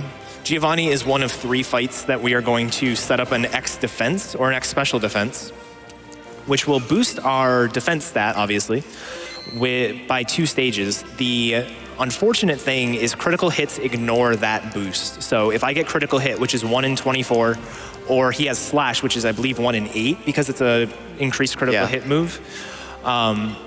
If he critical hits, it ignores the stat boost, and I'm dead. So he's going to get 3 chances to hit us. Hopefully he doesn't crit. If he does, we saved, so it's fine. It's a particularly scary fight for the old Kabutops route, too. Yes. That's kind of surprising. Oh, I guess, yeah, with Doug Trio. We did do a cool strat. So we get outsped by the Doug Trio, which is why he gets 3 turns instead of only 2. And with the Kabutops route, what we used to do was set up our X attack and then use Aqua Jet, which is priority. And that way it didn't matter if we got outsped, we were fine. Yeah, the Kabutops actually had a really sick moveset. Like, you got, like, the Gen 7 buffed Leech Life, you had Aqua Jet, Rock Slide, and Waterfall, I think was your last Yep. Don't go chasing waterfalls. Yeah, luckily that fight went pretty well. It's really scary with that Doug Trio because there's just nothing you can do. If you get crit, you die. Yeah, we have 2 more of those fights. Actually, the last 2 fights in the run are we set up X special defenses, and if we get crit, it hurts. Yeah. So, especially Hyper Beam. Yeah, Insane. There's a pretty infamous clip of me on, like, I was like 4 minutes ahead of my, at the time, world record. And I got crit on the very last turn that the Pidgeot could crit, and it was heartbreaking. But I've since beat that time, so I'm not too beat up about it. Let's go, Eddaket. Let's go, Eevee. And that's all the badges. Hooray. Yeah.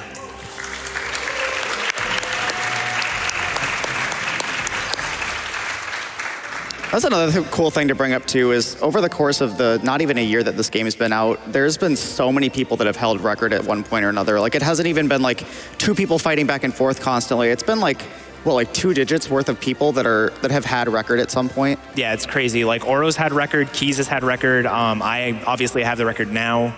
I think Snorm's had record at one time. There's the Japanese. Yeah, Ashtrice, I think, had it at one point. Venlo, Retrotato. Like, there's a ton of names, a ton of people that you should just go to the Let's Go leaderboard, check out all those runners if you like the game.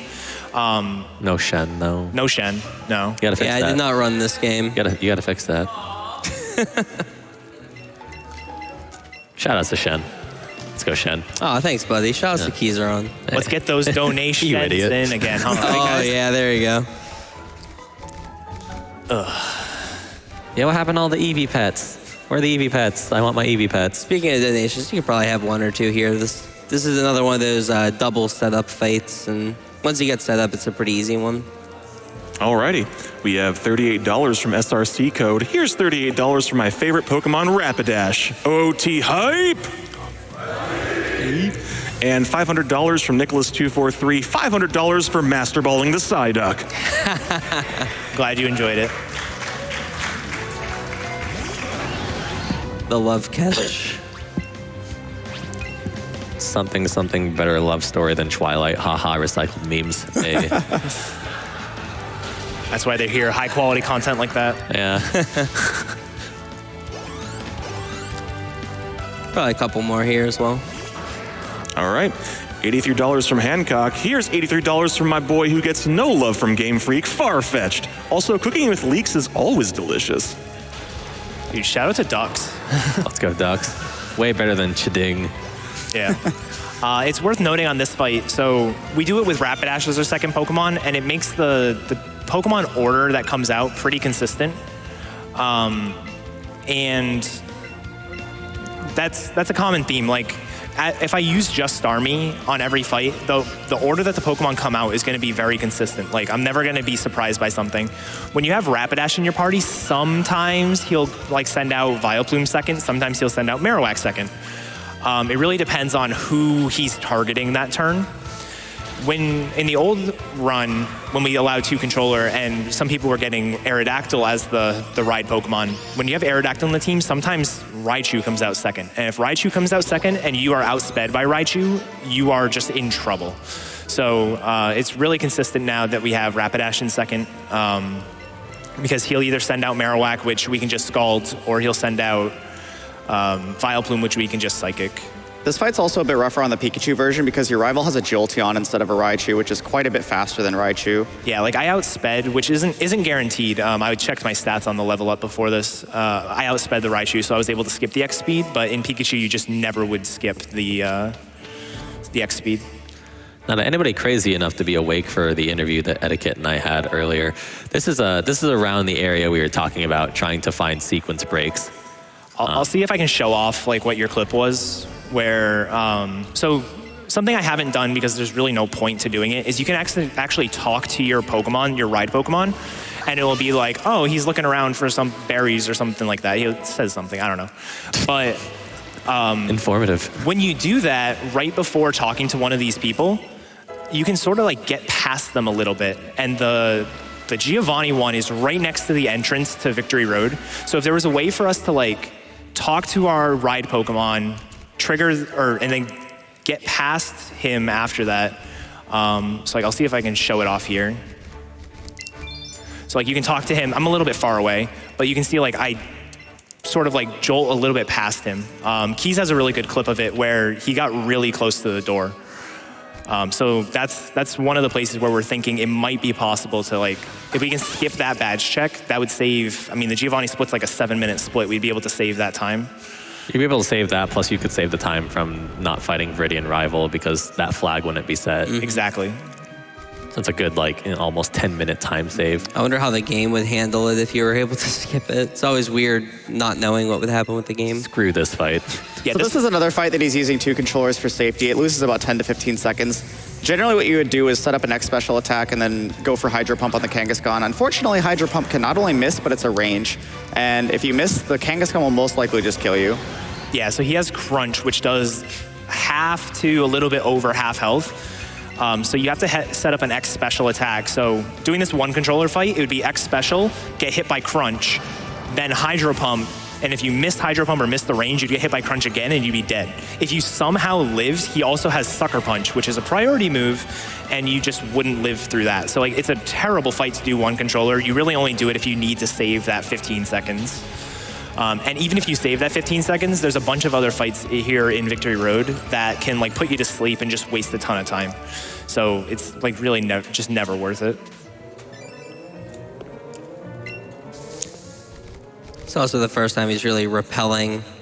He was using lures almost everywhere just to catch Pokemon, but because there's so many tight spaces here, it really is valuable to use the repels. Don't want to get any more encounters. Also, can we talk about how like Eevee goes Super Saiyan God and just kicks the crap out of these boulders? You also annoyingly have to press A every single time you push a boulder instead of like Gen 1 where you just turn strength on and move into it. Which isn't too bad until you get to the last push.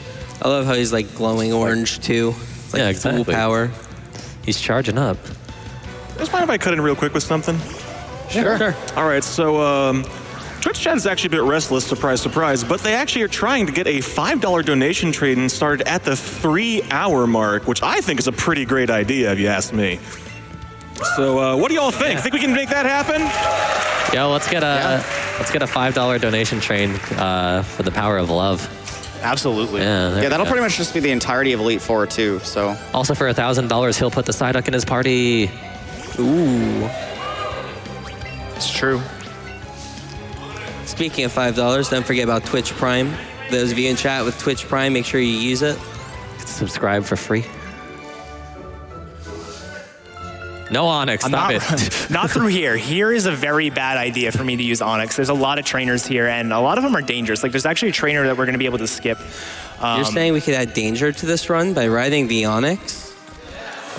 I hear for $2,500 US.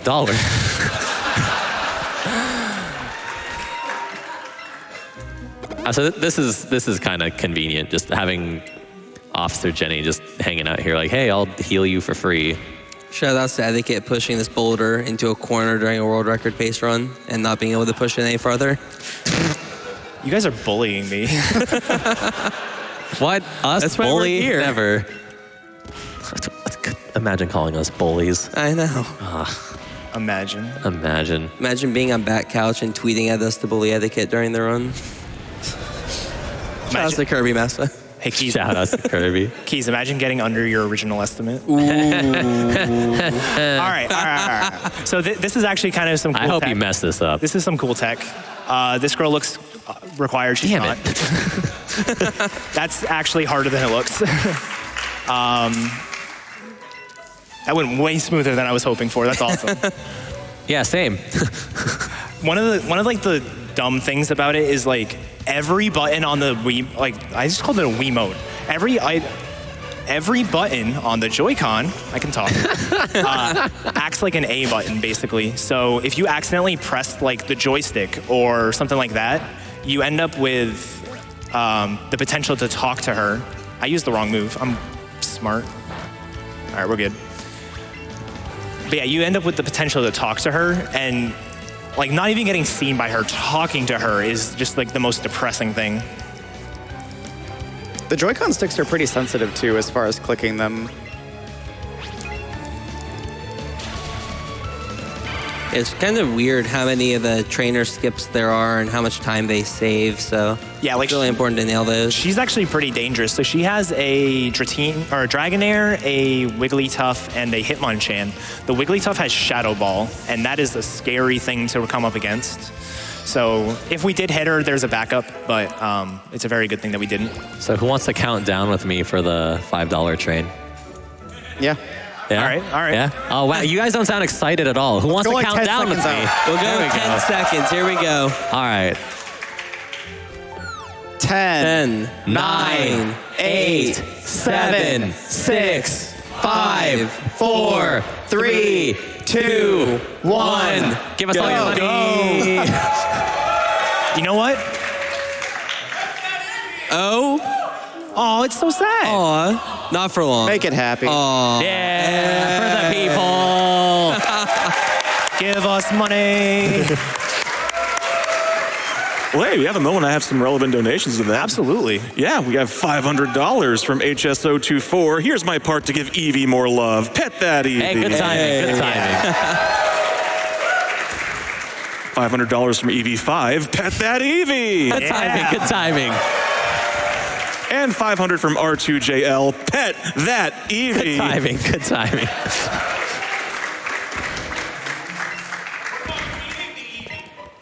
That's true. Do you have any berries left? Could feed the. I actually don't know if I have any left. I didn't have any more raspberries. Wow, so he's gonna starve? What's wrong with you? He's famished after pushing all those boulders. I like how it says play with John Cena. It's so good. Yeah. Wow, you have plenty. Oh, yeah. Feed the Eevee. All right, we're good. We're out of here. Let's go. Eat the fish. No. And hey, Keys, your countdown seems to have worked because that train is rolling. It's rolling hard. Yeah. Nice. Let's go, chat. Words. go. Oh, yeah, you can see it. Look at it. It's like going crazy. Oh, heck yeah. Yeah. Oh, it won't stop. No, it stopped. No. It won't stop. Oh, it stopped. Also, shout outs to Pulse Effects. Yeah. Yeah. Ow. How much do you think to get the Psyduck in the party for the Elite Four? I'm thinking like. I'm thinking at least the Hall of Fame, right? Oh, yeah. I'll put the Raticate there too. Okay. Maybe $500 for both? Okay, so it's no. So 1,000 for each, or if you do 1,500, we'll do both. That's true. Okay. in one They could go. really push him and make him meet OOT. Ooh, how close are we yeah, on that? they don't get in unless we meet OT. Good luck. How are we doing on OT, by the way? OT is sitting at a bit under 128,000 of Nice. 300,000. And so yeah, have a timely donation. We have $1,000 Wow. that just says, add Psyduck to the party. Yes, please. All right, well, there you go. Another Psyduck's on 1,000 the and we get team the now. another 1,000 we get the Eradicate. Yeah, Psyduck's on the team. Finally belongs. So it's important to note real quick, though, Eddaket did just go a tiny bit out of his way to pick up that full restore. Yeah. As beastly as Starmie is, Agatha exists. Yeah. Her lead will paralyze you and then start blasting you with some very powerful moves. So you need to be able to both heal the paralysis and heal your hit points at the same time. And how convenient. Full restores do that. Yeah, no kidding. Wow, what are the chances? Works out perfectly. We actually haven't mentioned it either, but there are some friendship benefits if your Pokemon has high enough friendship with you. So at the max threshold of happiness, your Pokemon can shrug off statuses, live things at 1 HP, and they'll annoyingly start turning around and looking at you when you heal them or, use super effective hits. And that actually wastes a bunch of time. But in Agatha's case, we can actually save that turn of full restoring by having Starmie break out of paralysis on its own on the correct turn. So maybe that'll happen. Psyduck, Psyduck. You can make it follow you, too. Oh, wow, that died really quickly. Oh, Hey. There it is. Lagging behind. He's coming along for the ride, guys. Look at him. He's just strolling into the world like, I'm water type too. When I think of Lorelei. Oh, man. Not again. Not again. Once right. per run. So we never really mentioned it. So I used 6 rare candies total on our Starmie. Normal, world record runs actually only use 4. So we're 2 levels higher than we normally would be. There's a thing in this game, and pretty much every Pokemon game, I think, where being a level that ends in a 0, 3, 5, or 8 actually gives you a little bit of a boost because of the damage calculation, the way the rounding works. So we're level 53 for this fight, which makes 2 ranges actually way better. In my case, with my special attack, they're actually not ranges at all. So the Lapras coming up, shout out to that Lapras fan. Yeah.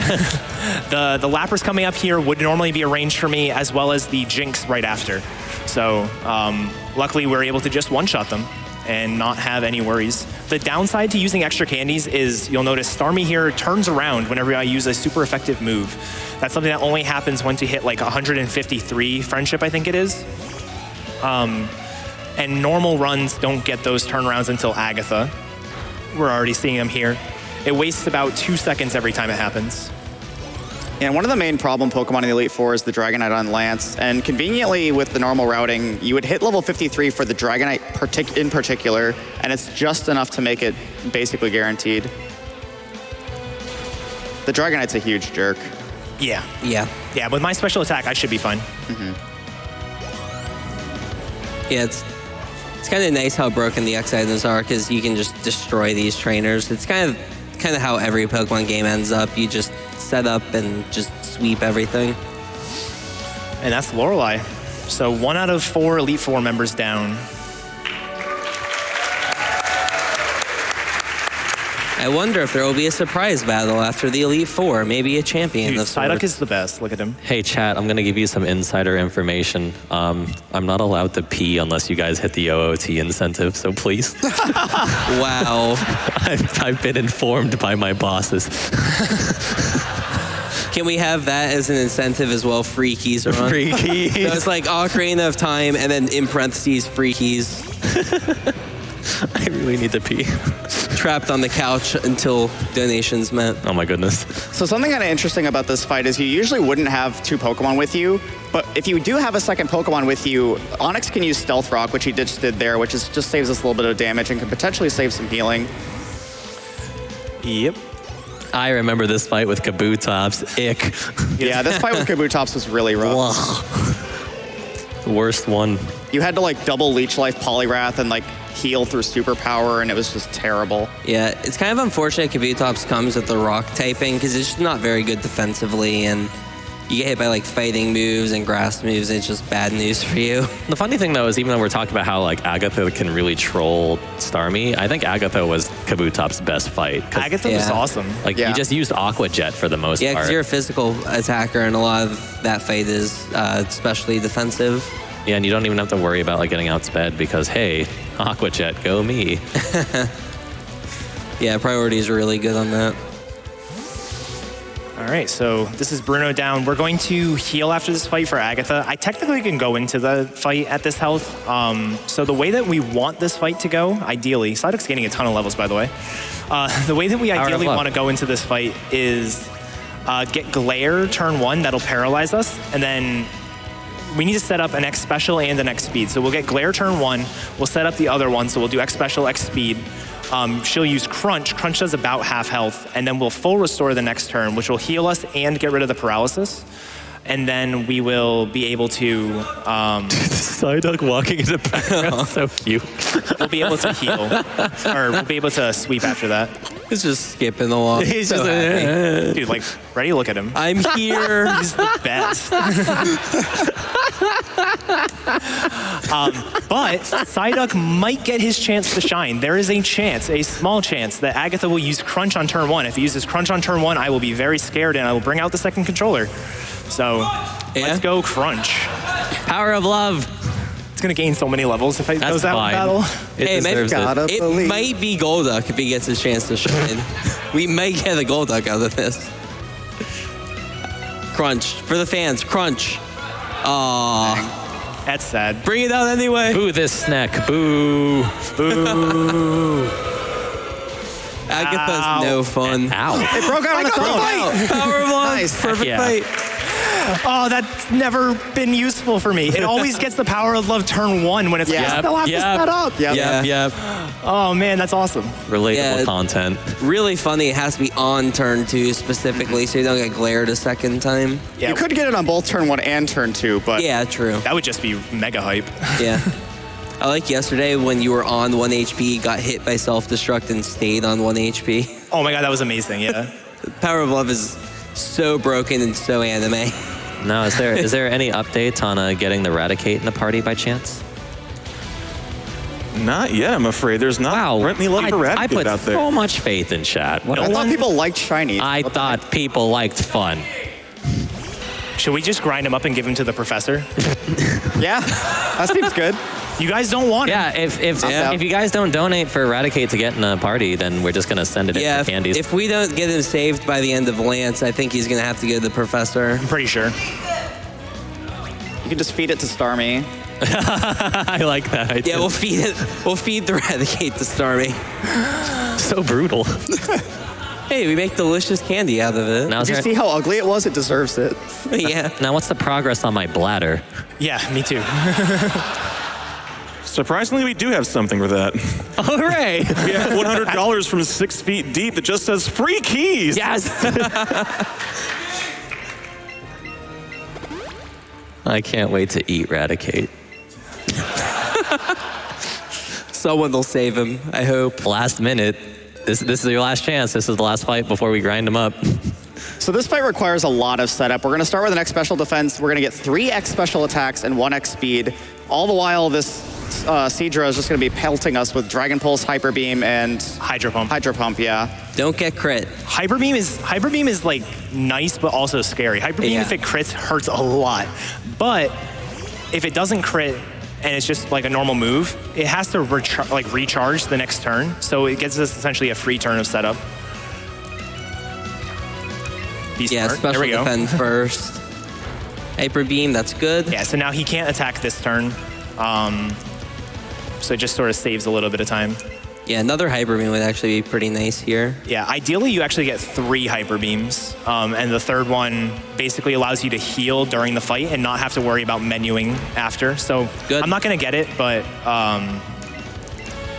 it does give me a free turn of setup, and now I'm all set up. So we sweep with Psychic. Yeah, unfortunately, you can't heal during the fight this time, but at the very least, the setup was guaranteed by that Hyper Beam, so it worked out pretty well. Yeah, and just to emphasize how bulky this Dragonite at the end is too, even with being a little over leveled because of the extra candies we have, and being set up as high special attack as we can, this Dragonite still barely dies. Yeah, it has a lot of the AVs, so that helps it live a little bit. Yeah, and so we're using Psychic here. Like, everything here pretty much is super effective against, or Thunderbolt would be super effective against it, but again, we're trying to save those turnarounds because those are pretty slow. It's like 2 seconds per time, so. Also, Nice you mentioned dragon. that I can't heal during the fight. Oh. Oh my god. Come on, Psyduck, let's The do this. crazy strat. Psyduck coming in. Should have learned Disable. So yeah, he's going to opt to bring in our boy, Psyduck, coming out. Psyduck. Psyduck. Out of the Master Ball. Coming out of the Master Ball, baby. Let's go. Oh, it's a female Psyduck. I didn't even see. But yeah, gets the heal here, so that means he doesn't have to heal before champion. You normally wouldn't do this. You would never, ever do this in a run. Enjoy this while you can. Yeah. No, that was totally optimal. Oh, yeah, you're right. All right, do we grind up the Eradicate? That is the question on everyone's mind. I'm smashing that refresh button. I'm not seeing it. Well, bye, Shiny. All right. We will find out if the Eradicate blends. Will it blend? Will it blend? Eradicate edition. Oh, how convenient. Oak's right there, too. and we can just hand it to him. Just hand it right over. I want to see the process. He just like pulls point out a blank. blender, like, oh, okay. Yeah, here, I'll show you.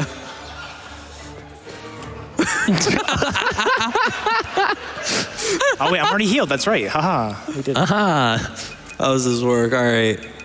Send the professor. Just look at the Pokemon you guys did not donate for. Just this one. That's modest. That's a bad nature. I'd get rid of it. Bye forever.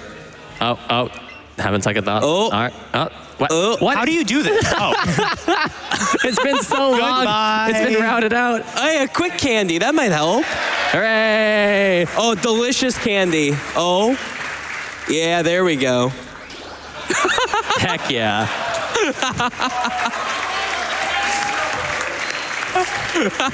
Oh my god. Can we get one more shout out for Eradicate? I saved, right? Yeah, you sure saved. did. You saved. Oh, cutscene. Skip. Honestly, the best part about all this is look at how underestimate you're still going to be. I know. We went out of our way for a Psyduck, caught it with a Master Ball. We rode an Onix like 18,000 times. Which I think is only like 1,000 more than we actually did. Yeah, we're on champion now. Oh yeah, this is the last fight. Yeah. Dio! You thought it was Professor Oak. But it was me. Dio.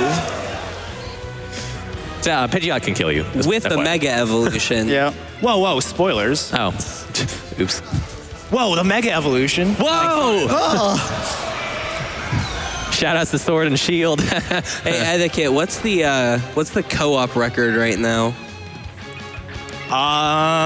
Like 324. Is that Interesting. so? Is that so? Is that so? You mean we could set a record at GDQ right now? Use an X special on me. All right. Use an X special on me. Do not mess this up. Do not mess this up. You're giving Keizaron I can ruin the this. chance to mess this up. You're giving Keizaron the chance. Oh God. Where's your X Right- special right there, thing? right there. Okay. No! Oh my God! I was gonna kill you. Psyduck, no! Psyduck! Look at what you did, Keys. This is all your fault. Hey, guess what, guys? We win. We win. We win. Co-op world record at GDQ. Hey, for once it's not you doing the co-op. Oh, it's still buzzing in my hand. What the heck? Yeah. Also worth noting that all that lag from double battles, it still happens even though Psyduck is like deceased. What a technical term. Oh, the fraud. Oh, come on. Oh, man. You had one job. I'm not a fraud, though. I'm a world record holder now. Oh, man. You could suicide this fight to save the ego. Does that mean I could pee? Not only are you a world record holder, you also went underestimate twice in the same game. Oh, my goodness. My record. Can we get a round of applause for Keys? Almost a positive record. Almost a positive record at GDQ. All right, so one more Pokemon. I'm so fired. And we're done. So time will be after the Hall of Fame sequence. But that's it. That's the final fight. We did it.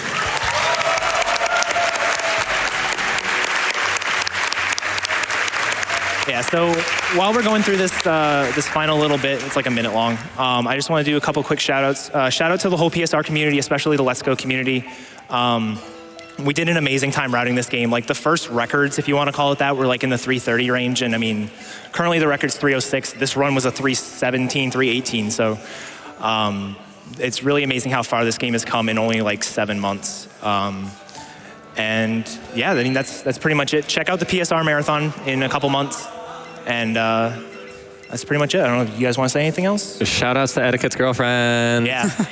Power of love. Hey, we get to see Psyduck yet again. I love the Master Ball sitting there. Yeah, just with a Psyduck inside. congratulations, champion. What a Doctor strange Flavor. team to make it through the And N4. Psyduck. We did it. And Isn't that time. I like how you brought Misty's team to the Hall of Fame. Oh my god. Oh my god. Yeah, we actually brought Misty's team. But yeah, so that's Pokemon Let's Go. Thank you guys for donating for Eevee. It would have been way worse if we didn't Pikachu. Hey. Sorry, Wartag. I'm hurt. But yeah, that's pretty much it. Thank you guys for having me. Shout outs to the crowd and chat once again Dude, for shout outs making to the Pokemon a donations. ton That's of fun. insane. Yep. Shout outs to the Eradicate that's now dust. No, it's one speed AV on our side. Okay, yeah, fine, yeah. all right. Yeah. And of course, I think we can all agree, shout outs to Eddaket. Oh, yeah. Eddaket. Eddaket. Eddaket. Eddaket.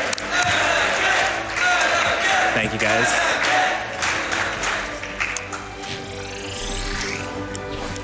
I can pee.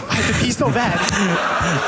Thank you so much, Eddaket, and everyone on the couch for that incredible Pokemon Let's Go Eevee run.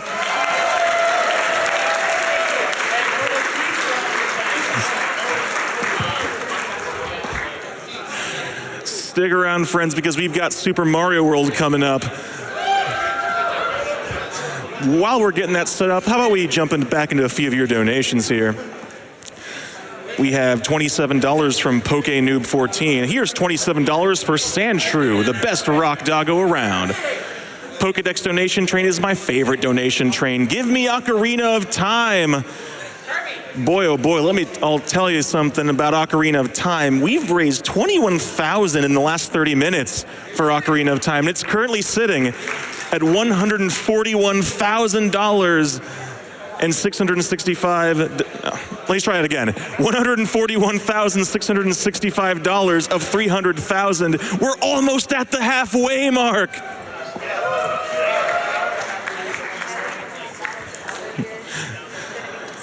We have $52 from Dark Wolf of Taros. Prepare for trouble and make it double. To protect the world from devastation.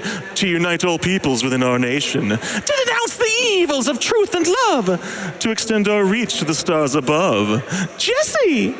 James. Team Rocket blast off at the speed of light. Surrender now or prepare to fight. Meowth, that's right. I'm the favorite. But my donation to Zelda Ocarina of Time and Meowth will be pleased.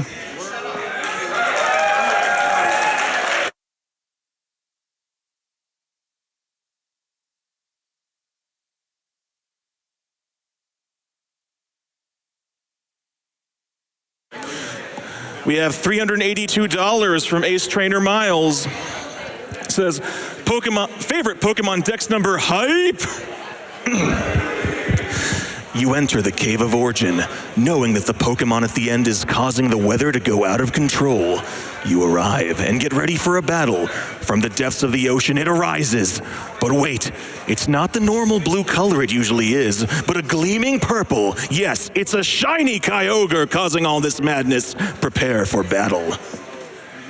Yeah, go the next one. Yep. So, great job, Austin. pushing for that. I'm basically just going to throw it to you for updates constantly trying to get people to... Yeah, and I'm going to try and get, 96 train, Yump train, Orb train, anything that's in the run. Yeah. Or just whatever, just be ready at a moment's notice for an update. You got it. All right, and I'm not sure if I need to apologize in advance for this one, but here goes nothing. We have $30 from the Shade Master. I want to be the very best, like no one ever was. To run them all is my real test. To PB is my cause. I will travel across the land, searching far and wide. Each speed runner to understand the power that's inside. GDQ, it's you and me. I know it's our destiny. Oh, you're my best friend. For the frames we must defend. GDQ, a heart so true. God, our runners will pull us through. You teach me and I'll pay you. Charity, gotta save the frames. Gotta save the frames. GDQ. I am going to have no voice left in the morning, my friends, let me tell you. All right, we have, I already read that one. I'm a bit lightheaded after that one, apologize. Oh, $41 from Nick S126. Here's 41 for Zubat because nobody else will do it. And we'll be right back after just a moment, after some words from our friends at Twitch.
And we're back. Did you miss us? We certainly missed you. Let's get back into right back into some of those donations, shall we? We have $12 from Mike Hive. How do you get Pikachu onto a crowded bus? You poke him on.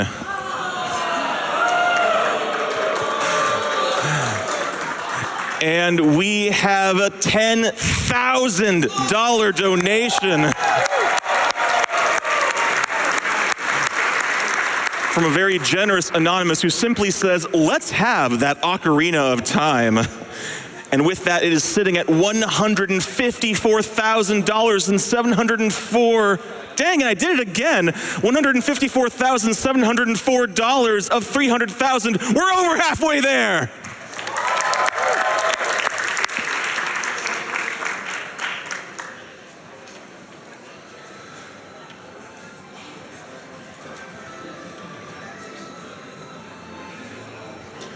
$100 from Liquid Cat 19. OOT hype.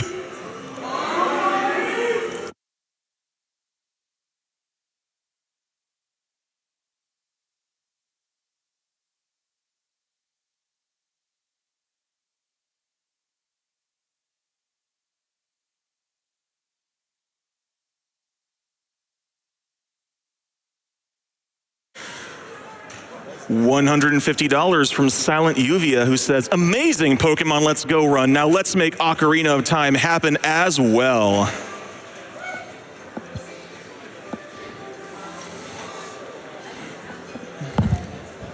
How do you pronounce your name?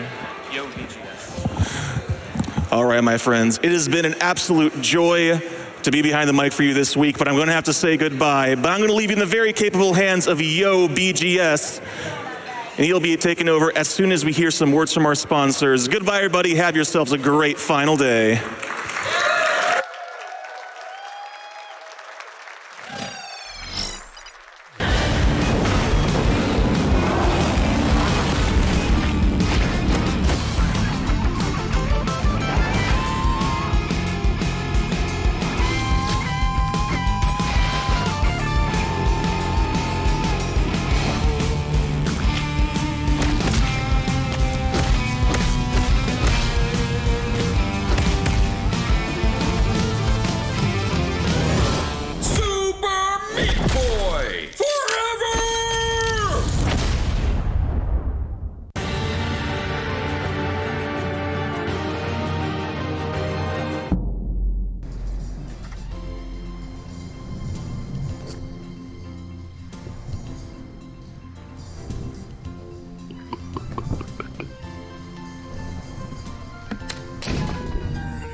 All right, welcome back to Summer Games Done Quick 2019.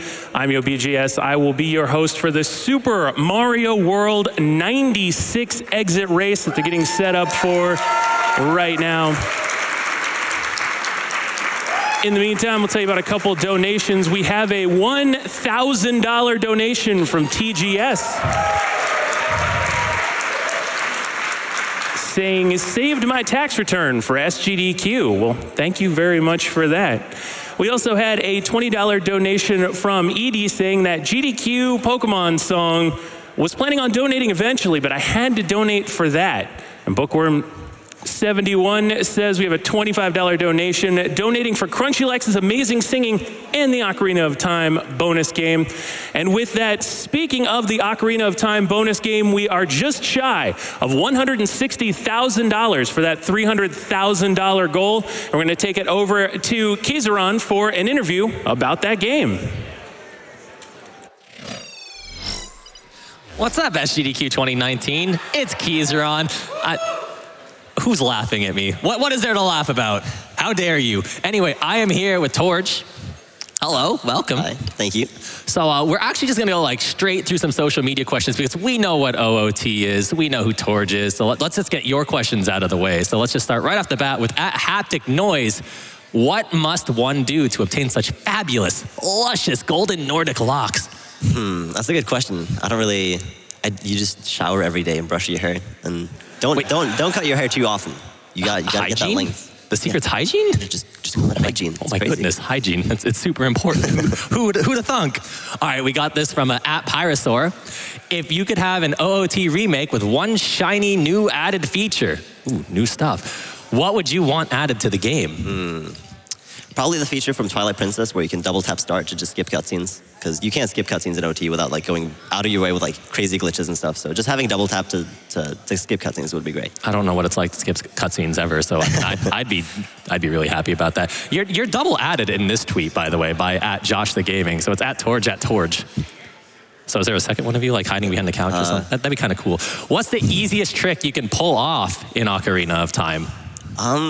Probably Navi Dive to escape the forest. I think that's really easy. Like, it's a very, very good like first trick to learn. You want to kind of like go a little bit in depth with that? Like, kind of tell us like how the trick works? Yeah, you go to the Lost Woods and you stand on top of like the stone slab by the exit to Zora's domain, and you wait for Navi and you just jump slash on top of it and then just call Navi and you sink to the very bottom and you just sink through the water and you can swim to Zora's river. Nice, nice. We also have @2shy. I get it because it's shy twice. Any trick in particular you're hoping you get right first try? Probably Waterfall West, because you don't really get to try that another time. It doesn't like kill the run or anything if I fail it, but it's like it's really cool to get it, and I'm not going to retry it if I fail it. So I'm sure it's like a super exciting thing to hit. Yeah, it's a like, really. I mean, really I'm sure that'd be super duper hype. Something really like flashy. we'd all love to see happen. So we have @_. It's important to note that down the up stair. That makes no sense. When is sub 17 happening? Give me like a month. A month. Well, that's all right. All right. I like the confidence. I like the confidence. And we have @SundareRar. When's Hundo? One day. I'll do Hundo one day. One day. We need a specific day. We need the answers now. That you are here with an interview with me, a brand new world record holder. Well, I do want to do Hundo at some point after any percent, but I need a time I'm happy with an 90% first, and that can go lower and lower as I get better. So it's hard to say. I guess that's an acceptable answer. Well, I mean, we also have this from @AlienSqueakyToy. Hey, I like that name. Who is your favorite Harry Potter character, and why is it Luna Lovegood? Wow. Okay, we got some fans. Luna Lovegood fans. I like it. That's a good question. It's either Draco or Luna, just because I get told all the time that I look like a mix between the two. That's fair. That's fair. Can we get somebody to like make some like fan art for us real quick? Just Games Done Quick with that. So, I mean, we're through all these questions and it's like, you seem like you're super duper excited for the run, but it's like really unfortunate right now because we still got a little bit of a ways to go. And I mean, look at him. Like, it's just, he's so sad. In the arms of an angel, I don't know. Hello, everybody. The My name is Sent. Speedrunners like Torje are denied their opportunity to play bonus games in the real life marathons every single day. But you can help. For a simple donation of at least $5, you can ensure that Ocarina of Time any percent is allowed into the marathon. And speedrunners like Torje are allowed to show their speed games off to the communities they love. I'm crying! That was beautiful, Torj. We're here for you. We're here for you. Oh, Keys, Torj, it's great to be here. And I'm going to tell you guys about how you can help get those donations in with some amazing prizes that we have going on right now. We have so many prizes available from now until the end of the marathon, guys. You really want to head over to gamesdonequick.com, check out the tracker. It's going to list all of them, and it's going to list all of the requirements in terms of minimum donation to get into them.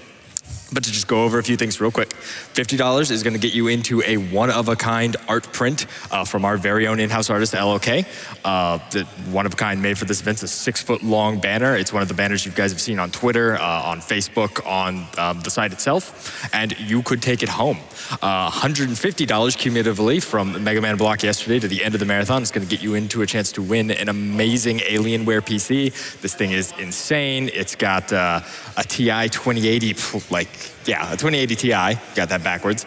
It's got an i9-79K processor. It's so fast. It can run probably at least one instance of Doom. The original Doom. I'm not making any promises beyond that. And of course, for $200, you can get yourself into a chance to win our grand prize, the amazing Hylian shield and master sword from our friends over at Heroic Replicas. Shout outs to David Heroic Replicas for giving that to us. So let's talk about some specific prizes you can enter to win for right now. So from our good friend Yushu, we have this lovely Chrono Trigger print right here of just everyone celebrating in 65 million BC.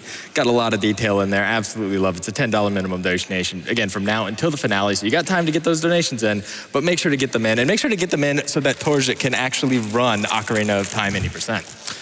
I mean, it was such a sad commercial we just saw. We need to let him in. It was such a sad commercial. I'm sure it's going to be stuck in my head forever, too.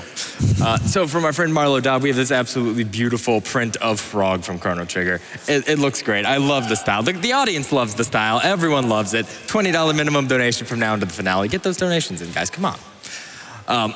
From our friend Laura DiMartino, we have a beautiful Super Mario Bros. 3 themed Raccoon Mario blanket. It looks great. It's a wonderful blanket. Head over to the tracker to see a great picture of it. It's a $30 minimum donation from now until the end of the marathon. From Jay Thor, our wonderful sculptor friend, we have an amazing Action Chic statue. It's chic. She's got some needles in her hand. She's posing. It looks so cool. Head over to the tracker to see a great picture of it. $40 minimum donation. You want that statue. I want that statue. Okay, again, I can't have that statue. Keys can't have that statue. He's very sad that he can't have that statue. But you could have that statue if you donate at least $40 between now and the finale. From our good friend Pearl Papa, we have this beautiful little new perler here. Again, a lot of people, they think perlers are perlers. There's no difference. There's a difference. I mean, this is so smooth. I love it. The melt is amazing. And it's only a $5 minimum donation. Like, why not? Why not get in on that? From our friend Eyes5, it's been living behind us for most of the event. But we have, just an adorable little new plushie. New. I can't really do the arms thing. I'm not coordinated enough. You're trying. That's what's important. I'm trying, Keys. It's all I can do. Guys, we have so many absolutely amazing prizes. You really need to go over to gamesdonequick.com and you're going to want to check out the tracker. It's going to tell you all the runs we have left in the marathon. It's going to tell you about all the prizes you can donate during them. And it's going to tell you about all the wonderful incentives you can put those donations towards, like getting Ocarina of Time 80% into the marathon. One last quick note to make, just in case you didn't know. During the entire month of June, Games Done Quick is donating our portion of all sub and bit revenue directly to the charity. So, hey, if you guys sub, if you guys gift subs, the revenue we get from that, we're donating right back to charity. And most importantly, Keys, you got Amazon Prime, you got Twitch Prime, you got Twitch Prime, you got a free sub every month, and the streamer gets the full revenue from that sub. It means if you got Twitch Prime, you can basically give money to charity for free. And that's pretty incredible. That's a really handy thing to do. That is a really handy thing. I wish I could do that as a superpower, just give money for free. I think that's called inflation, but in this case, it's good. I think everyone in chat that hasn't done that yet should absolutely do that. I do too. Hopefully we'll see a just stream of subscriptions in chat, but more importantly, hopefully we'll see Super Mario World with TNT, Truman, and Seathorn coming up soon as we throw it right back up to the front.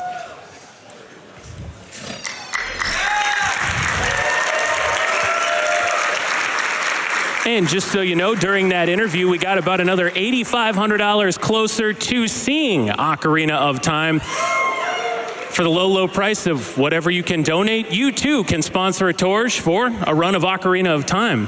We're at $168,000, a little more than that of the $300,000 goal. Part of that is courtesy of a $1,500 donation from Ladakh38 saying, noble cause and awesome games. Who would have thought they can go in pairs? Exactly. If you're looking for some donation trains to hop on during this run, there are tons of them. If you want to donate a certain amount for one thing, we got 96 exits. You donate $96. We've got 8 castles. We've got 12 possibilities for yumps. There's at least 3 orbs. I don't know what the hacks if there's any more than that, but plenty of things to donate for, plenty of donation trains to jump on. We have $200 from Fiend Chaos 210 saying if everyone in chat does $2, we can get Ocarina of Time and keep GDQ going.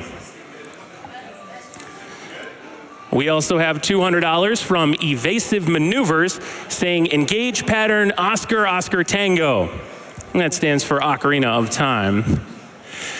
We have $150 from Bibberell Bob saying a moving rendition of the Pokemon theme. Thank you to the announcer and everyone making SGDQ worth taking a week off of work to enjoy. And now for that Ocarina run. It's sitting at just shy of $170,000, but we need to get to $300,000 to get that incentive met. Fortunately, we've got a while because we're going to be seeing all 96 exits of Super Mario World here coming up in a few.